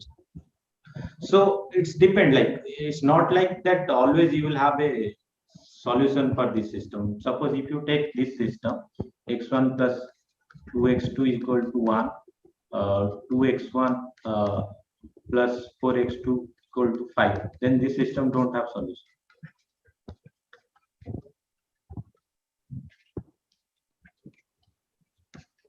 Right, but instead of that, instead of 5, if I will take this to be 2, then this system has infinitely many solutions. So yeah, so the thing is, what is the problem? Like if the as I guess Basu told that, like if you have a matrix A and the determinant of the matrix is basically 0. So if you convert this matrix into row reduced echelon form. So suppose I'm taking this augmented matrix A and B, right? A and B. So this is my some B1 dash, B2 dash, Bn dash. So what is the problem here? So if you try to convert this matrix into some row reduced echelon form, this last, and at least this last row should be 0, right? So now if this Bn dash, suppose only this last row is 0, only this last row is 0. You can have more than one row which is basically 0. For example, if you take the row reduced echelon form of this matrix 2, 2, 2, 3, 3, 3, then I guess you will get something like this, like 1 1 1 0 0 0 0 0 0. So here two rows are so if the determinant is 0, then the row reduced in the row reduced echelon form, you have at least one row which is basically 0. Okay, suppose suppose in this case only the last row is 0. Okay, suppose this last row is 0. Now if this bn dash is 0, then you have infinitely many solutions. Okay, if this bn dash is non-zero, then you have no solution. No solution. Yes, yes. So if the bn dash is non-zero, then basically you will get an inconsistent system. Because when you multiply this one with x1 and x2, basically in the left hand side you will get 0 and the right hand side you will get bn. So bn dash is non-zero. This is non-zero. So that is what that is the reason why if the determinant is 0, then you will have either finitely many either no solution or you have infinitely many solutions. One just to confirmation, using Cramer's rule, we could not find whether this has no solution or this has particularly infinitely many solution. We can guess either it will be no solution or infinitely many solution. Cramer's rule, as I already said, Cramer's rule you cannot apply for a matrix whose determinant is 0. Okay. You can apply Cramer's rule when the determinant is non-zero. And once you did, obviously square matrix. Only for square matrix we can talk about determinant. So once you have once your matrix is invertible, then you will always get a unique solution. It doesn't matter what the value of B is. Okay, you will always get a unique solution. And sir, when should we not use Gauss elimination method? Is there any? Okay, see, Gauss elimination method will always give you the answer. But what I was trying to say here, that if your system is something like this, okay, something like this, then don't use Gauss elimination method. It will take a lot of time to find out the row reduced echelon form. So you can cancel out one variable and you can find the values of x1, x2. But again, also it's depend. Like if your matrix is simple, your system is simple, then don't go to Gauss elimination method. Suppose this is your system, x1 plus x2 equal to 3. Maybe say x2 equal to 5 and x1 plus x2 plus x is maybe some 7. Okay. So for this system, why you will use Gauss elimination? There is no point. You just substitute the value of x2 here. You will get the value of x1, and once you have value of x1 and x2, you will get the value of x3. So don't go to Gauss elimination method just to solve this question. Okay, if you have some complicated system, then go for Gauss elimination method, because that will give you the correct answer. Okay, sir. Okay. Thank you. Sir, in the third question, if we stop to echelon form. Sorry, you are asking about question number 4? Third, sir, third. Yeah. Sir, there the answer of values of A and B will be different, right? No. Okay, again, the thing is, whoever asked me this question, he was asking me to find the solution of the system. Okay, to find the solution of the system, you don't have to go into the row reduced echelon. Okay, you can find a solution of a system by computing the echelon. Okay, yes. So in this case, actually, we are not computing. We are not computing only the solution of the system. We are also computing something else. Okay. Yes. So when actually you want to compute the solution of the system, okay. So if you want to compute the solution of the system, then you can easily get from here, right? Correct. If you want, because from here you can say that value of x2 is 1, and by substituting here you can say that the value of x1 is 1. Okay, so to find the solution of the system, you don't have to go into this row reducer. You can get it from S. Okay, so thank For you. for this question, yeah, because in the question we have asked you to find the values of A and B in the row reducer system. So basically, so for this purpose, you have to go into the row reducer system. But to Why find out, would it be required? Just my I wanted a clarification here. Finally, whatever solution I get, even through a normal substitution method, that value is eventually going to be A and B, no, under reduced row echelon form.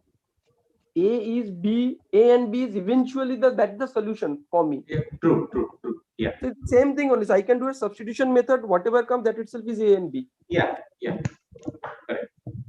Correct. Because if the so if this is the row reduced echelon form of the augmented matrix, then basically what this will give you x1 equal to A and x2 equal to B. Correct. So once you compute x1 and x2, that there also you can say that okay, x1 is basically A is 1 and B is 1. So this is true for 2 by 2 matrix, no? No, not for every matrix. Suppose you have 3 cross 3, then suppose you have something system like this 0, 1, 0, 0, 0, 1, and you have something A, B, C. No, something like not square matrix but a rectangular matrix. Then we'll have problem with the solutions. No, why? Okay, so like, yeah. Can you give me some example? Like I didn't understand. Like, yes, sir. Like 1 0 0 0 1 0 1 0 0 0 1 1 0 1 1. Yeah. Yeah. So here we'll have problem with the solutions, or we can just solve it by substitution method and get the answer. No, like I didn't understand. So you want so so if you are in this kind of position, then you can easily get it, right? Okay. But here I guess you have something, may say what is there? So what is it?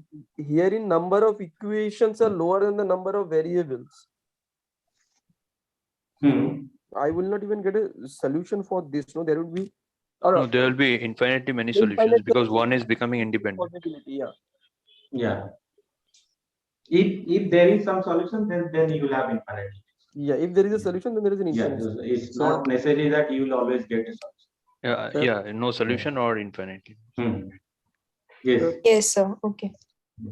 So, sir, I am not able to understand the concept of independent and dependent variable. Amen, sir. Yeah. Let me solve one of these questions. So here actually, so independent. Okay, so like just a minute.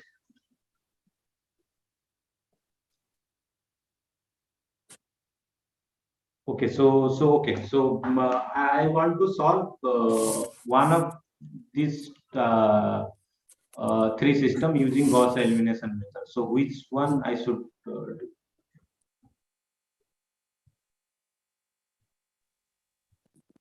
Okay, so let's second one. Second last one. Let me pick second. Okay. So the second one is x minus 1 equal to 3. X minus 1 equal to 3. 2x plus 2y plus z equal to 1. Z equal to 1. Then 6y plus 3z equal to 0. So what will be the augmented matrix for this system? 1 minus 0. Yeah, 1 0. minus 1 0 3. The system already has no solution, sir. 0. Okay, so let me so you have already computed. So the system has no solution. Okay. Sir, okay, multiply the second equation by 3, sir. Then it will 3 and it will be 0, so the system has no solution. Okay, so let me do it using this row reduces because I just want to show you this sorry, not row reduce, using the method of Gaussian elimination. So okay, this is 0, 6, 3, 0. Okay, so okay, so the thing is, as you can see, the first entry of the first row is 1, right? And as you can see, this is the only non-zero entry of the first column. Okay, so I don't have to do anything for the first column. Okay, so then I have to, then what is my next thing? I have to go to the second row and I have to find the first non-zero entry of the second. So this is the first non-zero entry of the second row. So first, what I have to make this to 1. Okay, so for that, what I have to do, I have to multiply 1 by 2 into R2. 1 minus 1, 0, 3, 0, 1, half, then 0, 6, 3, 0. So then what will be the next? So making the 3 as 1, sir, by dividing the row third by No, 3. 6 as 0. So I have to make this. So instead of, so I have to make this entry to 0. So for that, what I have to do, I have to multiply minus 6 into R2 plus R3, right?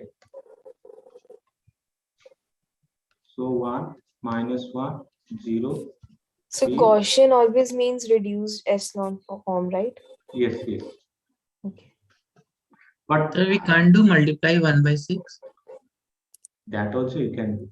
But again, you have to you have to make this to be 0.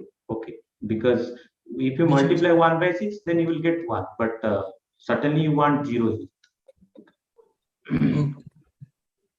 Because see, this is the second entry, right? This is the first non-zero entry in the second column. Okay, and what do we want? We want this to be the only non-zero entry in this column.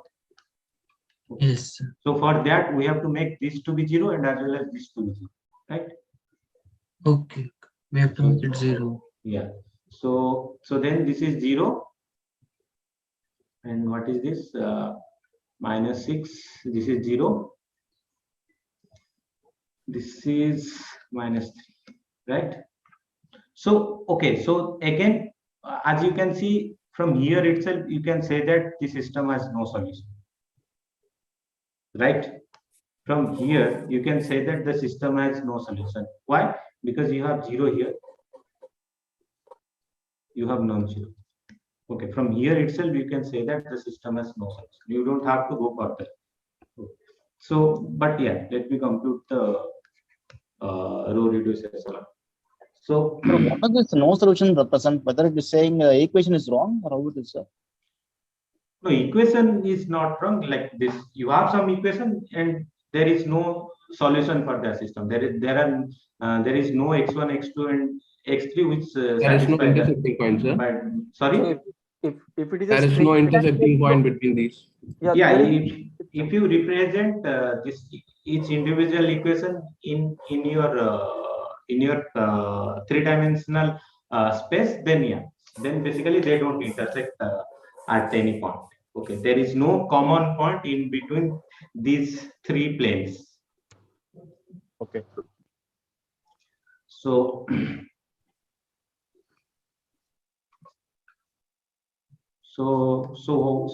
then what is our next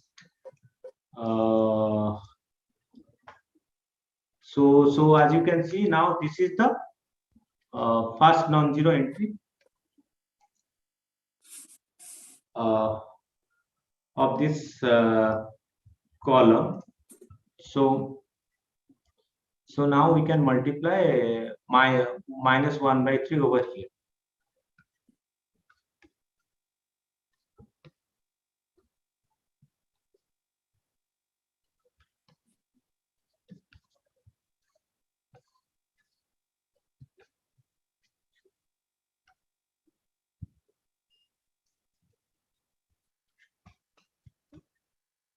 So then what is the next step?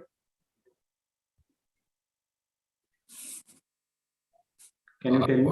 R1 plus R2. Yes, R1 plus R2, because we want this to be 0. 0, 0. So this is 0. This is half. This is 3 plus 1/2. This is 6, 7/2. Sir, instead of doing that, we can stop in the previous step now, sir. So that is what I have already told you. Like from here, actually, you can conclude that the system has no symmetry. No, sir. If we, I'm asking that anyhow, if we bring that third column to the first one, yeah, we are bringing a non-zero value to the zero value, no, sir. No. Sorry, can you repeat? If you are adding the second row and third row, we are making the zero element as a non-zero element. Which one? Third column, sir. Yeah. We are bringing the value there and adding an element. No, that is not a problem, because in third column I don't have any pivot. Okay, in third column I don't have any pivot. Okay, so this is the pivot. This is the first non-zero entry of the first row. Okay, yes. This is the second non-zero entry of the second row. Okay, this is the third. This is the non-zero entry in the third. Okay, so here I don't have anything. Okay, so it's not a problem if one of these two entries are, if both of them are non-zero, then it's not a problem. Okay, sir. Okay, so now the first non-zero entry is 1, and all the other elements in the columns are 0. Now this is the first non-zero entry of the second row, and others element in this column are 0. And here I don't have any leading entry. So in the third row, the leading entry is basically here. Okay, so then I have to make this to 0. So for that, what I have to do?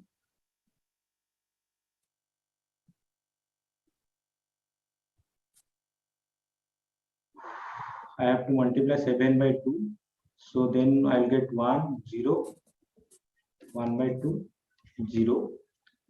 I have to multiply half, 0, 1, half, 0, 0, 0, 0, 1. Right? Yes. So someone asked me what is basically dependent variable and independent. Okay. So yes. So this is your first column, right? So this basically represents x1. This is your second column. This represents x2. This is your third column. This represents x3. Okay. So you have a pivot. You have a pivot in your first column. Right. This is 1, right? So this is the non-zero entry, first non-zero entry of your first row. So this is a pivot. Okay. So that's why this. So since in x1 position you have a pivot, that's why this is a dependent variable.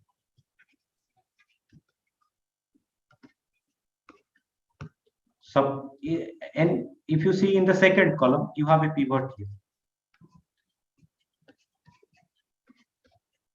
So that's why x2 is also dependent variable. But in the third column, you don't have any pivot.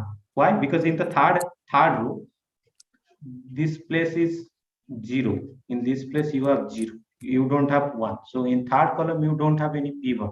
So that's why x3 is independent. So if we have 1 on the third column and the other values are still there, 1 by 2, 1 by 2, then is that something possible? Or if so, then if suppose 1 is there in plus of 0. Yeah, and we do have some values on the other boxes. Yeah, so then next thing what you have to do, you have to make this to be 0. Okay, 0. We'll be able to make it 0, right? Yeah. 0, yeah. So then x3, so then you have pivot in your third column. So then x3 is also dependent. So okay, so let me construct one example. So you have 1 0 0 0 0 1 2 3 0 0 0 0. So this is suppose x1, x2, and x3, and x4. So can X1, one of you tell x1, x2 are dependent, x3 and x4 are independent. x1, x2 are dependent, x3 and x4 are independent. True. Because see, so if you see, so first you have to find out the pivots. So the first non-zero element of the first row, this is 1. So pivot means leading term. Sorry? Pivot means leading term. No. The first non-zero entry of your row. When you are converting your matrix A into the row reduced echelon form. Okay. So the first non-zero entry of your first row is basically pivot. Okay. So for dependent, only pivot should be there and all others should be 0 in that column. Yeah. So that is no for all other elements should be 0. That is the condition of your row reduced echelon. Not dependent variable. See, that is what I am saying. First, you convert your matrix into row reduced echelon form. Okay, then you can talk. Then you try to find out the dependent and independent variables. Okay, so this matrix is in its row reduced echelon form, right? Yes. So by the condition of row reduced echelon form, this has to be the only non-zero matrix in this column. Okay, that is yes. Right. This is the only non-zero entry in this column. That is actually because of the row reduced echelon form condition. It's not like that. It's not the condition of dependent independent. It's basically the condition of row reduced. So this is the first non-zero entry, right? And this is in your first column. That means x1 is dependent. This is the second non-zero entry. This is the first non-zero entry in the second column, and it's in the second column. That means x2 is dependent, and you don't have anything in the third row. You don't have any non-zero entry. Okay, so that means in column 3 and column 4 you don't have pivot. Okay, in column 3 and column 4 you don't have pivot. That means x3 and x4 are independent. Is it clear? So what if in column 3 in row first there is a number? Tell me some matrix. Sir, in the above matrix in column 3 and row 1, instead of 0, if we have any other number, suppose A. So in column 3, row 1. Row 1. Yeah. Any constant, suppose A or something. Then x3 is dependent or independent? X3 is still independent because you don't have pivot in your third column. You don't have pivot. How you choose? First of all, how you choose your pivot? So how you choose your pivot? Pivot is basically first non-zero entry of your each rows, right? Okay, sir. First non-zero. The pivot is, like you said, first non-zero entry of a row. Yeah. And in which column, if pivot is present, then that variable is dependent variable. True. True. Okay, If sir. in a column you have a pivot, then you can say that variable is dependent. Dependent with. In a column you don't have any pivot, then you can say that variable is independent. So as you can see, this is the pivot, and this pivot you are getting from your first row. This is the pivot you are getting from your second row, and as you can see in the third row you don't have any non-zero entry. So that's why the third row is not giving you any pivot. Okay. So if Third in the row, 3 space box there would be 1, then x3 will be dependent. sorry, in what place? Can you in what? 3,3 box. This one. Yes. Instead of here you have 3, 3. 1. 1, No. Yeah. 1, 3, suppose. Yeah. Then you come to row 3 and you try to find out the first We non-zero do element. row operation. Yeah. We do row operation and then make 2 and 1 as 0, and then that x3 will be dependent variable. Yes. Right? Then you have a pivot here, right? Okay. Then you have a pivot. And then this one is 2 here, sir. If there is then you have to make both the things to 0. Okay, that you have to do it. Okay, you have to do some row operation and you have to make these two things to 0. Then basically you will get some non-zero number here. That is the main important. Okay, you will get some non-zero number here, and this is basically the pivot which is coming from your third. Then x3 is also a dependent. So here x4 will never be dependent variable. No, because you have 3 rows. So 3 Yes, rows cannot give you 4 pivot. Okay, sir. Sir, this pivot thing, sir, works in only reduced echelon form, sir. No?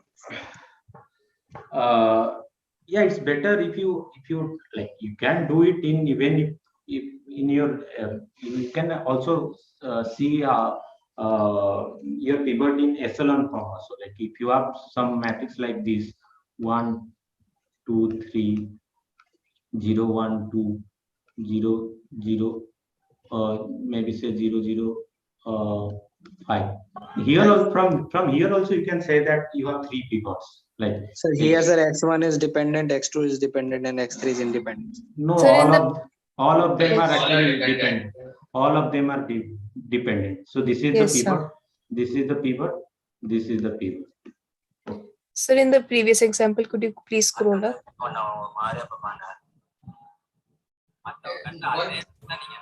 Yes, sir.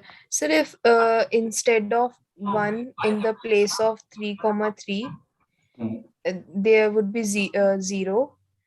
No, sorry. Then, where? Sir, in the 3, 3 place. 3, okay, 3, 3 here. Yes, sir. 3, 3, sir. This is, I guess, 3, okay, 3, 3. Yeah, here. Yes, sir. Sir, if here, could you replace it with 0? Yeah, 0. Yeah. Now, can we say that x4 is a dependent variable? Yeah, here x4 because this is non-zero. This is non-zero, right? So yes, this will give you a pivot. Okay. So then this is non-zero. So that's why now x4 is dependent, but x3 is independent. Yes, sir. Yeah. Okay, sir. Thank you. One quick question. Is that possible that we do row operation for some time, and then when we stuck with row operation, is that the column operations possible without swapping the column? Column operation is still okay? No, when you are trying to find the solution, stick with one thing. Either do the column things or either you do row. Don't mix them. Otherwise, otherwise the solution you may end up with some different. Okay. Sir, in one of the activity question, we have x1 plus x. So please. Just mute everyone. Okay. Number 1, you repeat. Number 1. Okay, so yeah, so I am done with my questions. Like I can take. In one of the activity question, we have x1 plus x2 plus x3 plus x4 is equal to a. Which one? It is in, I think, activity 2.4 or something, question number 6. The question is x1 plus x2 plus x3 plus x4 is equal to a. One equation with 4 variables. And the question is find out the number of independent variables. Yeah, how you will find number of independent variables? Tell me. Already I have gave you the answer. So this is when you represent this with a system, then what will be the system? What will be the augmented matrix of the system? Sir, a single row with 4 columns. Yeah, 1 1 1 1 a. Right? Yeah. So this is your x1, this is your x2, this is your x3, this is your x4, right? Yeah, right, sir. So what is the first non-zero element of the first? At position 1 1, it is 1. This is right, this one. Yes. So this one is the only pivot. So it can have only one independent variable, dependent variable. Only this system has only one dependent. So all of them are independent. Yes. Then maximum it has three independent variable. 3 independent variable. Yeah. Sir, but what exactly does this dependent variable mean? Dependent variable means you have some fixed assigned number which you can give to x1 and you can give any number to x2, x3 and x4. Okay, x4, x2, x3 independent, you can give any number to them, and but the value of x1 is completely, it's actually dependent on the value of x2 and x3 and x4. So for all the dependent values, they depend upon the independent variable. Yeah. But sir, in the lecture, the sir said that there was a matrix 1 2 0 0 0 0 1 0, and the third one was 0 0 0 1. 0 0. The first one was 1 2 0 0. 1 2 0 0. Second row was 0 0 1 0. 0 0 1 0. And last was 0 0 0 1. 0 0 0 1. Yes, sir. This is the only matrix, or this is the augmented matrix? Sir, this is the reduced row echelon form. Yeah, that is the reduced row echelon form of the augmented matrix or the simple matrix. The matrix this A, this or only A? No, sir, no, only A. Okay, yeah. Then? So here the sir said that if the equation was like Ax is equals to B, then the equations would be the set of equations would be x1 plus 2x1 2x2 is equals to b1. X3 would be b2 and x4 would be b3. B1 true. Yes, sir. So after that, sir said that x3 equals to b2 and x4 equal to b3. b3. Yeah, true. So sir said x1, x3 and x4 are dependent variable. X1, x3 and x4. Dependent variable. Yeah. And x2 is the only independent variable. True.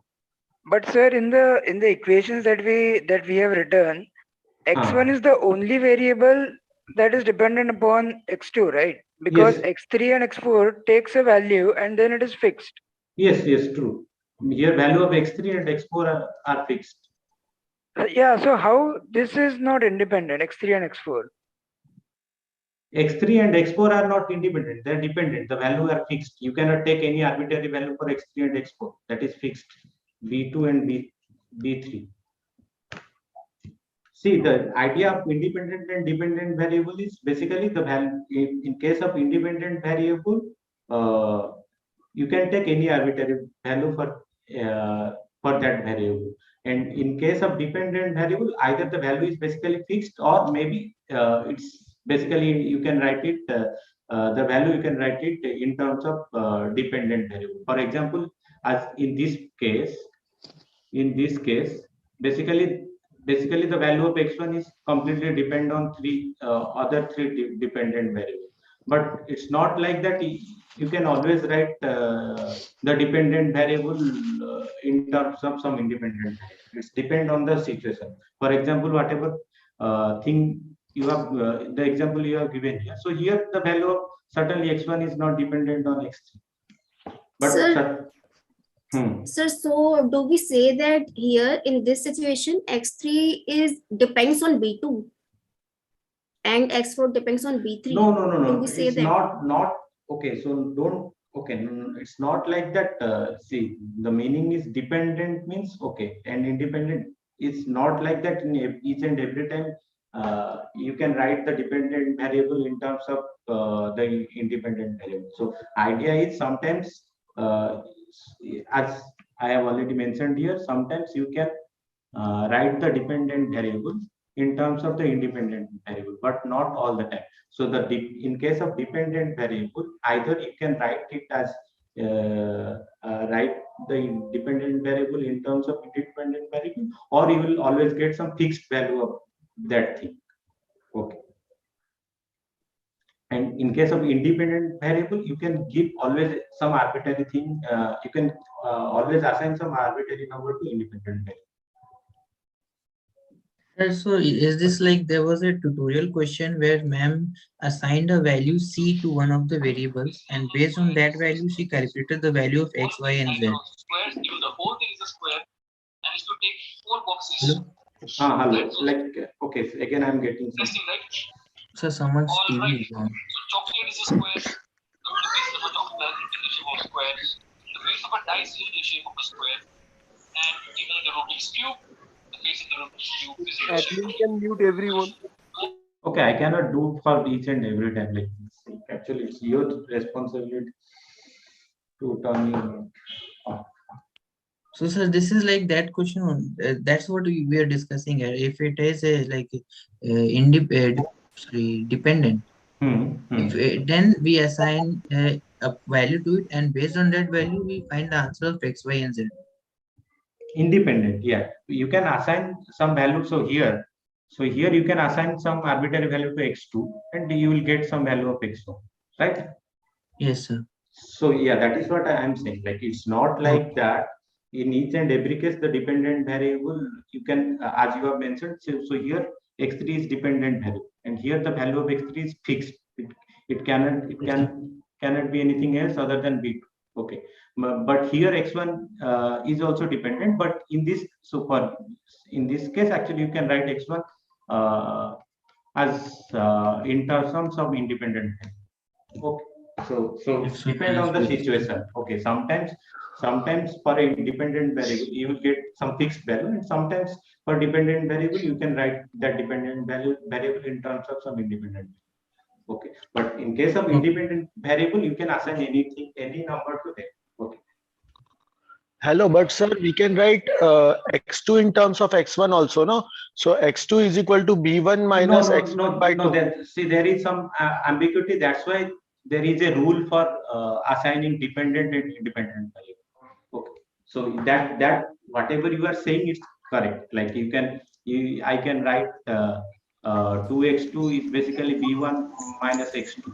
Okay, but that is why there is some rule for assigning dependent and independent variable. And if you apply this rule, then you will always get x1 to be your dependent variable. Okay.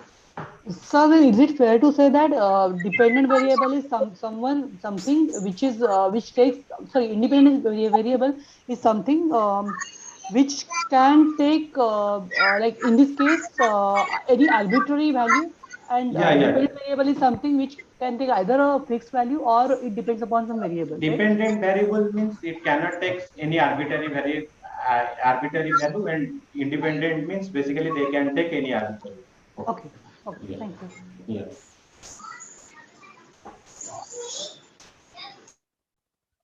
Yeah. Okay. So, any other questions? Sir, if a system has a one or more independent variables, then it will have infinitely many solutions. No, not necessary. Not necessary. It's depend on the B. It's depend on the B. Yeah. Okay. If a system has more than at least one independent variable, okay, then the system will have either no solution or infinitely many solutions. Okay, it cannot have some like one solution. Okay, if there is one solution, then definitely you will get infinite solutions.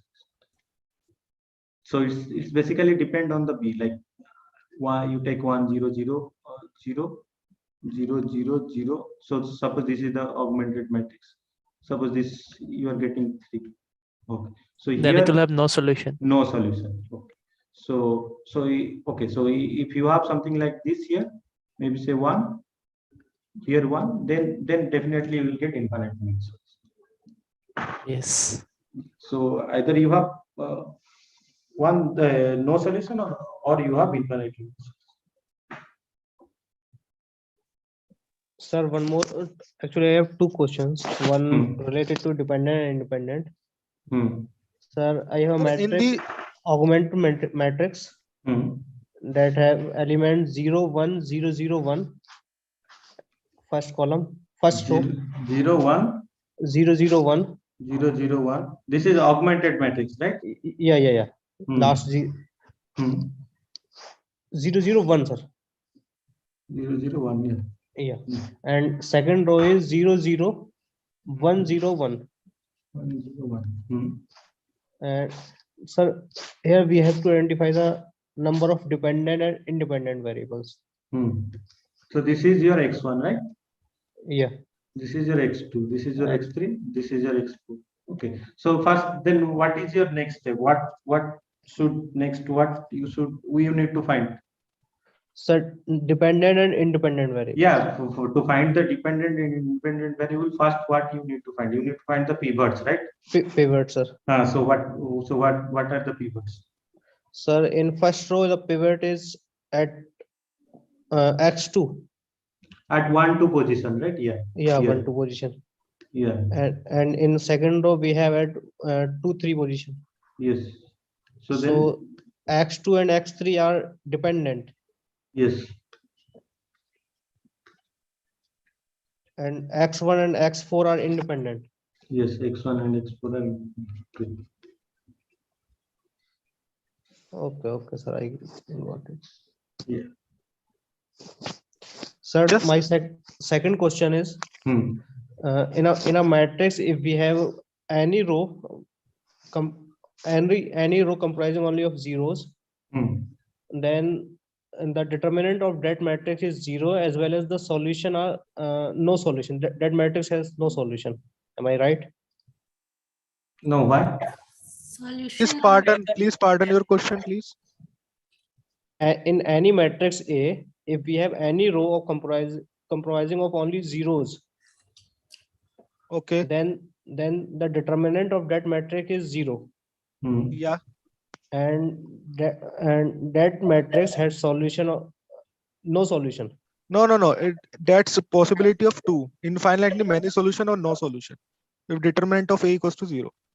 If the determinant of the matrix is 0, then either you have no solution or you have infinite solution. That is what we have already discussed. Okay. So as you can see here, if the determinant of the matrix is 0, then the system has either no solution or infinite solution. Because when you convert that matrix into row reduced echelon form, you have a 0, like you have some dependent. So you have an independent variable. But that independent variable also depend on this B. Okay, sir. So basically the solution is depend on this B. Okay. So what if the whole column is 0? So the system is homogeneous, and then they have infinitely many solutions. If the system is homogeneous, then always you will get infinite. Sir, system is homogeneous only when the B part is 0 in augmented matrix. Am I right? Yes. But if in the original matrix, suppose A, it is not augmented, the whole column is 0. Then? Okay, you are saying in your augmented matrix, whole column is 0. No, sir. In augmented matrix, but not the last column, the B part. Yes, the determinant of that matrix is okay. If it is a square matrix, then certainly the determinant is 0, right? So it is a non-homogeneous or homogeneous system. Please tell. non-homogeneous. Then Okay. still you cannot say anything Yeah. about the solution. Either you have a finite, either you have no solution or you have infinitely many solutions. Okay, sir. Okay, sir. Same argument. So please scroll up. Down. So here 100001, this system has infinitely many solution or a unique solution? No, this system has infinitely many solutions. So how? Okay, how? Sir, can I explain this question? Please. Yeah. So basically for unique solution, determinant of A must not equals to 0. Okay. So when you see that determinant of A, so in this case, here actually you cannot talk about determinant. Yeah, okay. So when I see that this argumented matrix, I see that there is two independent variables in that. Okay. And according to the row of first A is 0 1 0 0, and the row No, of I'm B is 1. asking about the another matrix above it. Okay. So please, you are talking about this. No, 2,3 matrix. 2 by 3 is no, yeah, 2 by 3 matrix. This one. Yes, sir. Yeah, this infinitely one. many. This one also has infinitely many solutions. Because what is the no system? value for B. Okay, sorry. This has no solution. Yeah, no solution. So, sir, instead of 0, there is 1 in the B part, like 1. Yeah, correct. Then infinitely many solutions. So why How so? Sir, I have a doubt. Okay, let me complete it. Okay, so if you convert this one into this equation form, what you will get? So x1 equal to 1 and x3 equal to 3. X3 equal to 3, right? Yes, sir. So now x2 can be anything. So x2 can be anything, right? Okay. What are the solution? 1, x2, 3, right? X2 can take any value, right? Because x2 is an independent variable. Okay. So if in the example x2 is also an equal to constant, then it has unique solution, right? But yes, so at least this is not possible for this system. Okay. Yeah, but if x2 is equal to here x2 is also equal to constant, then it has a unique solution. Yes. Once then you have 3 dependent variables. If you have 3 dependent variables in a system of linear equation with 3 variables, then certainly you will have a unique solution. Okay, sir. Sir, why previously you have said that it has no solution? That Yes, sir. Why when it is 0, it is not. It has no. No. Because here, so instead of 1, you have 0 here.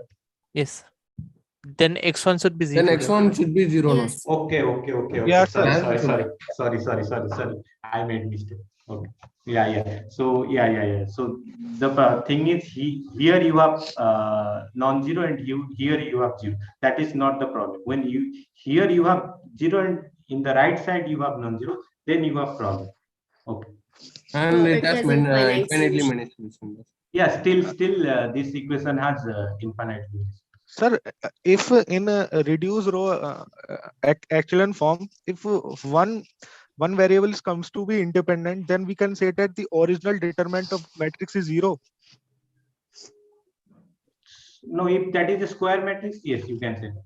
Yeah. Sir, in that case, in case of reduced echelon form, can we say the output is resultant output is a unit matrix? Sorry, can you repeat your question? No, in case of reduced row echelon form matrix, can we say the final output is a unit matrix or identity matrix? No, if For coefficient matrix A. So if the matrix is an invertible matrix, okay. Then its row reduced echelon form is always a identity. Okay, so it will not be it will not be identity matrix. Some cases it may differ, right? Yeah, true. Because it can be some of the row can be 0. If the matrix is certainly not invertible, then you will always get a 0 row. Yeah, fine, sir. You will always get it. So there is a if the matrix is invertible, then the row reduced echelon form is always the ideal. Okay, sir. Fine. Thank you, sir. Sir, all identity matrix are reduced echelon form, right? Yeah. Yeah, because sir, if it is not identity, then the A inverse doesn't exist. Yeah, true. Yeah. So there is a relation between number of variables and number of equations, right? Like one should be less or please could you reiterate that? I can't understand it. No, like I don't remember like what you are saying. Like you have a relation between number of variables and number of equations, and like that you can say in case of homogeneous thing. Okay, in case of non-homogeneous thing, you cannot say anything about. Okay, when your number of variable is basically greater than number of equation. Okay, so then actually in case of homogeneous thing, you will always get infinitely many solutions. Okay. If you have a homogeneous system, okay, if the number of variable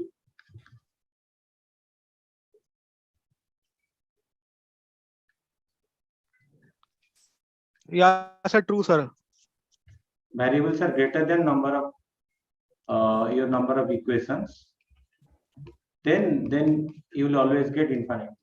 Yeah, sir, because in reduced row echelon form, at least one variable is independent.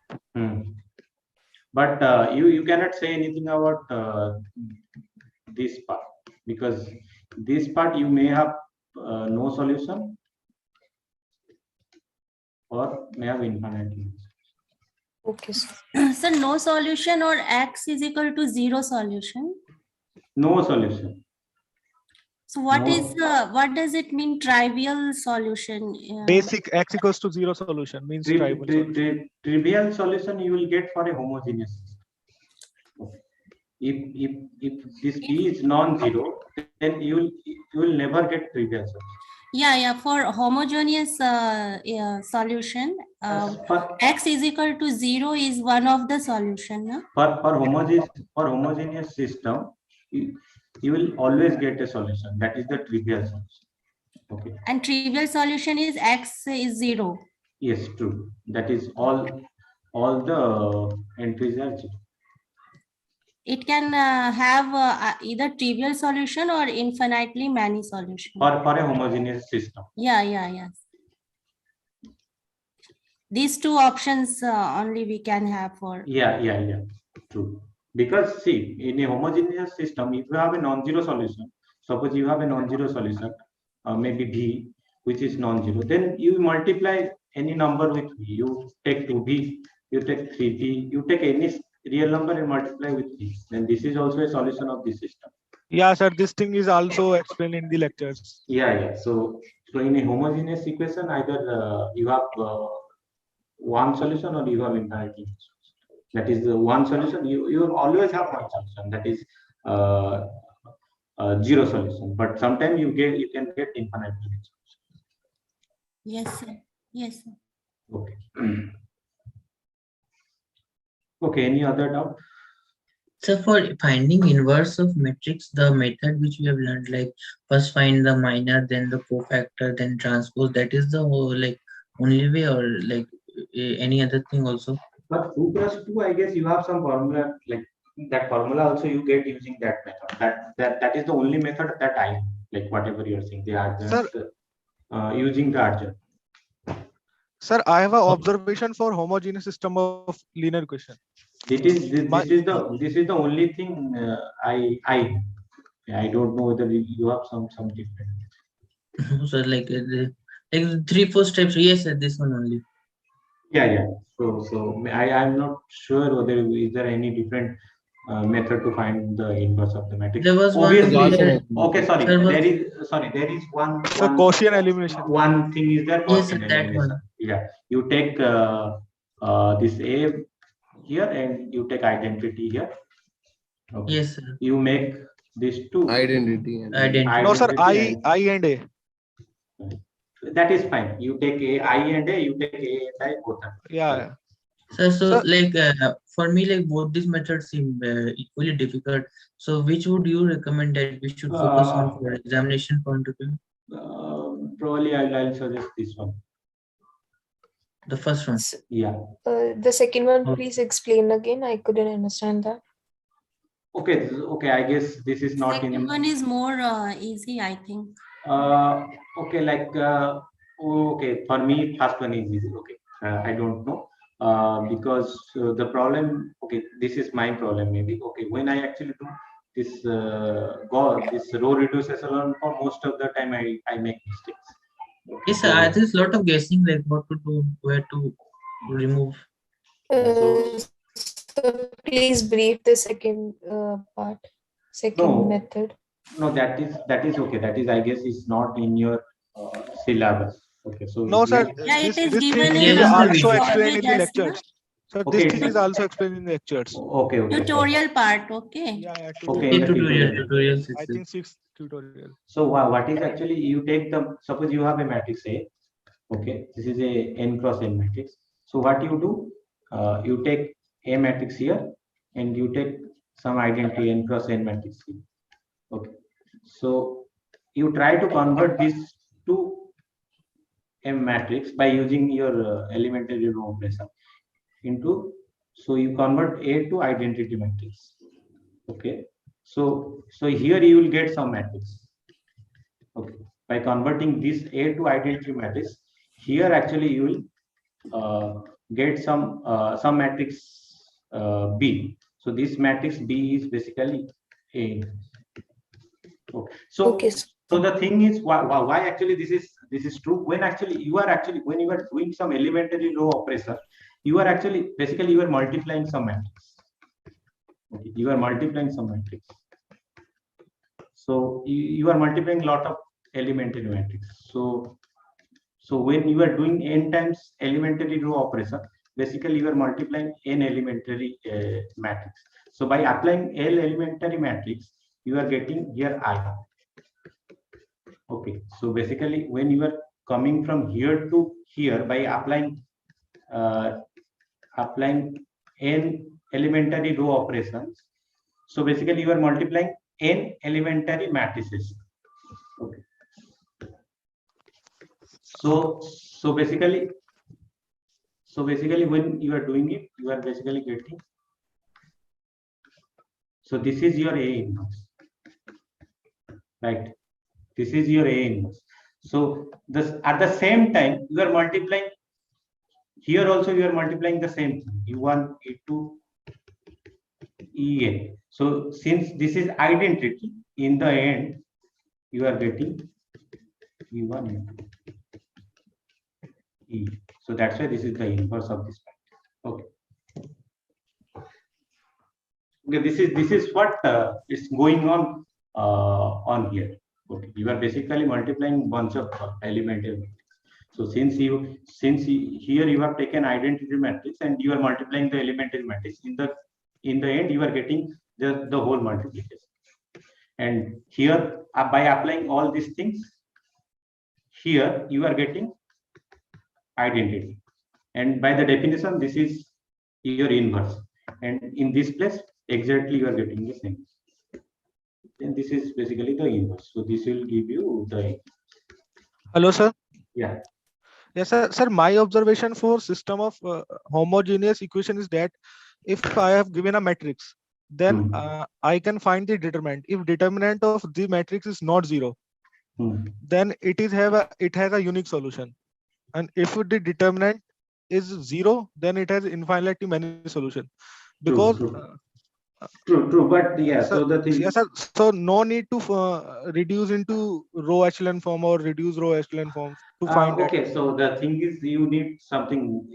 Okay, the statement is correct, but can you prove it?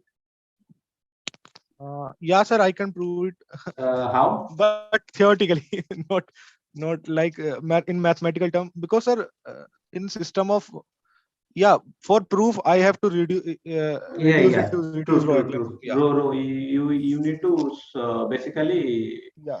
You will get a 0. Yeah. or you can use something related to linearly dependency and independence, which is actually in week 3. That is also Yeah, possible. linear independent and independent. Yeah. There, if the determinant is 0, then basically the columns are linearly dependent. I think it is in linear transformation. Not linear transformation, it's basically weak is basically weak 3. So yeah, so if one observation, whatever you are saying is correct. So if you have a system of linear equation, homogeneous system, if determinant of A is 0, then you have infinite.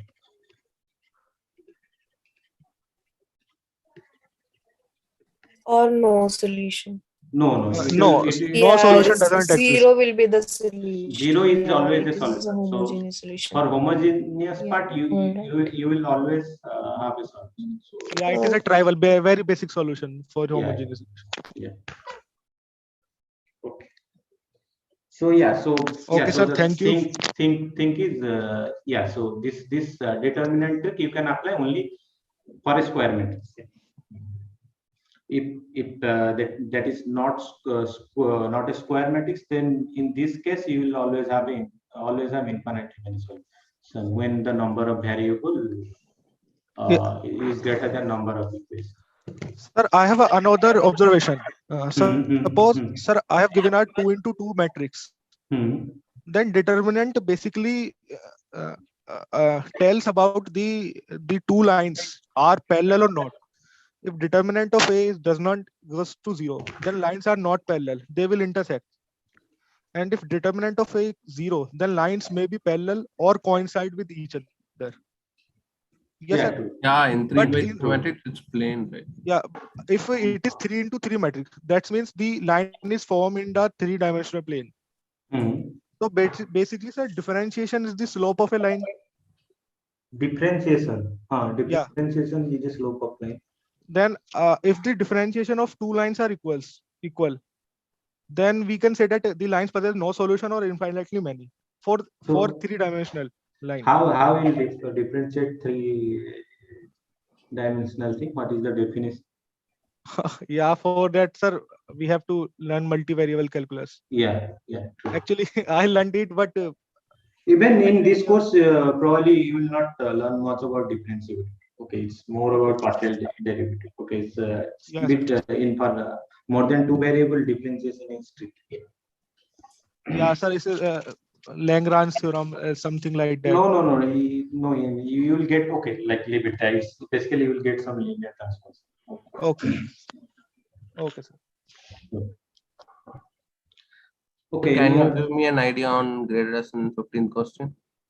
Question number 15.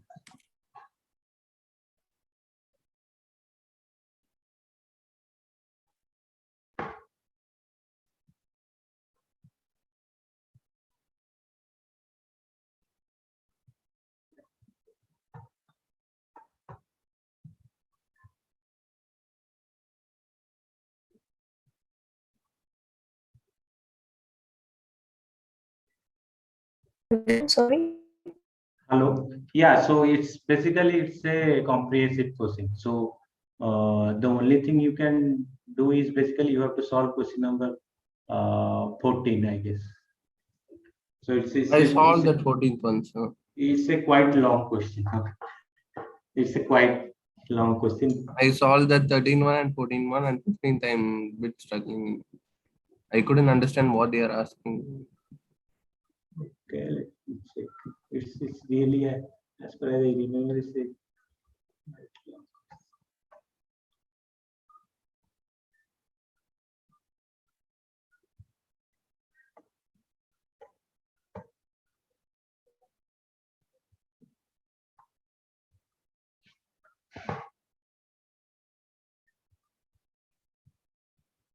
just a minute. So how many matrices?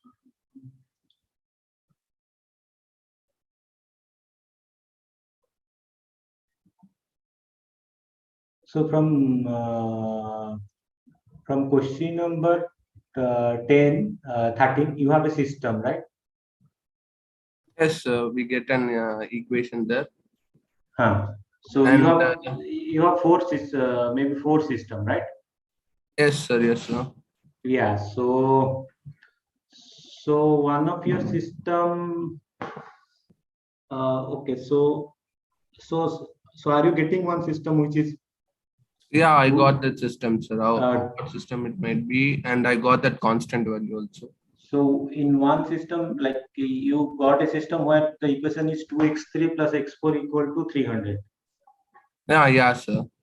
So from here you can say that 2x3 is basically 300 minus x4.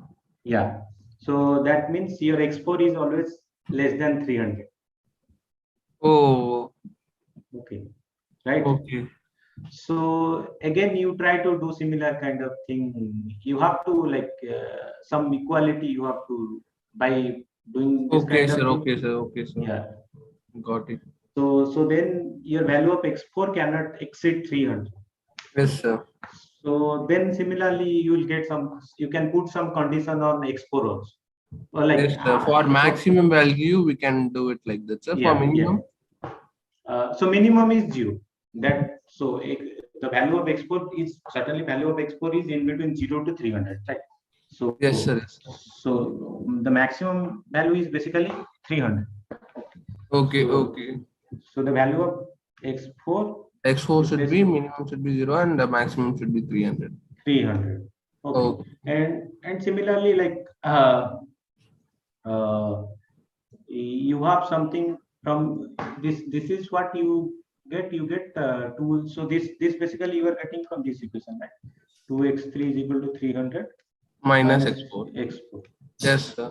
Yeah. So then you have some equation. Probably you will get some equation. This is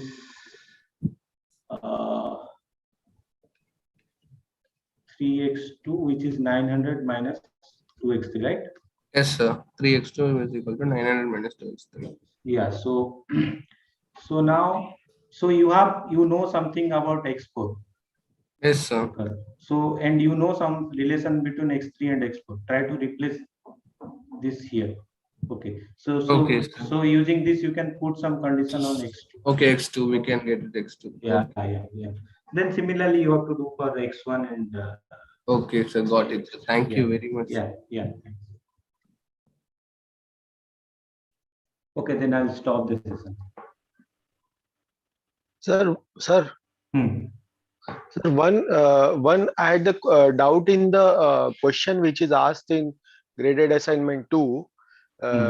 It's question number 2 and the option number 4. It says that A prime B prime is the reduced row echelon form of AB, and there is no row such that the only non-zero entry lies in the last column. So what does this mean, sir? Question number 2, option 4. 4. There is no row such that only non-zero entry lies in the last column.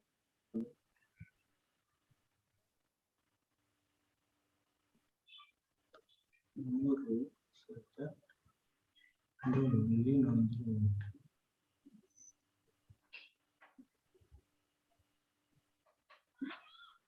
No, then this kind of situation can't happen. Okay, you have 1, 2, 3. Okay. It is given as a 3 into 4 matrix. Because then this is your A is a 3 cross 3 matrix, right? Yeah. So, A is a 3 into 4 matrix. No, A C. Okay. A is a 3. Okay, A is a 3 into 4 matrix and B is a 3 into 1 matrix. 1 matrix. Okay. So then take 1. So the main point is this situation can't happen. Okay. So all these elements are 0 and you have a non-zero entry. So can I interpret this as there is only one non-zero entry in each column? And there is only one non-zero entry in each row, but that non-zero entry does not lie in the last column. Can I say it like this? Sorry, can you repeat? There is only one non-zero entry in each row, but that non-zero entry does not lie in the last column. Yeah. True. Can I interpret this as this? Yeah, so basically you are trying to say this situation cannot happen, right? Right. You are trying to non see when you have this situation, then basically you cannot have any solution. Okay, so that is what it's saying. Okay, we so can have 0 as a solution, na? It means that the last column is zeros. The last column is zeros. Then we can have a solution like 0.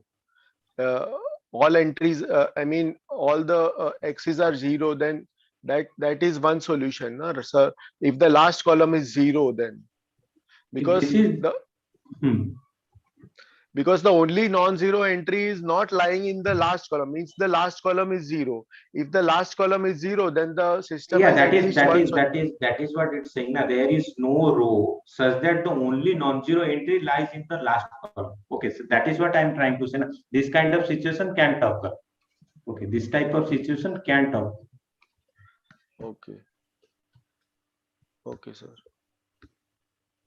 Okay, sir. Because here in this row, the only non-zero entry lies in the last column, right? Okay. So this type of situation can't happen. So this means that the last row is 0. It means if there is this type of cases, then the last entry has to be. Okay. Okay, sir. Okay. Thank you, sir.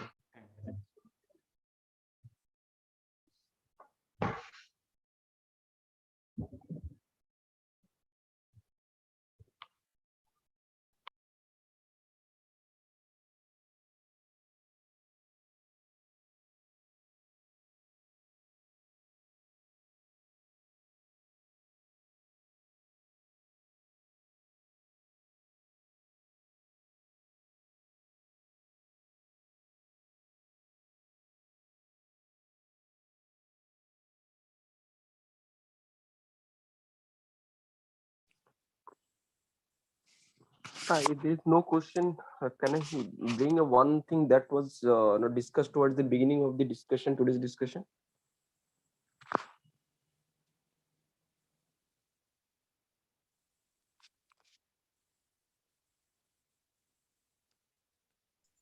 Sir is gone, I think. I think everyone left the meeting. Okay.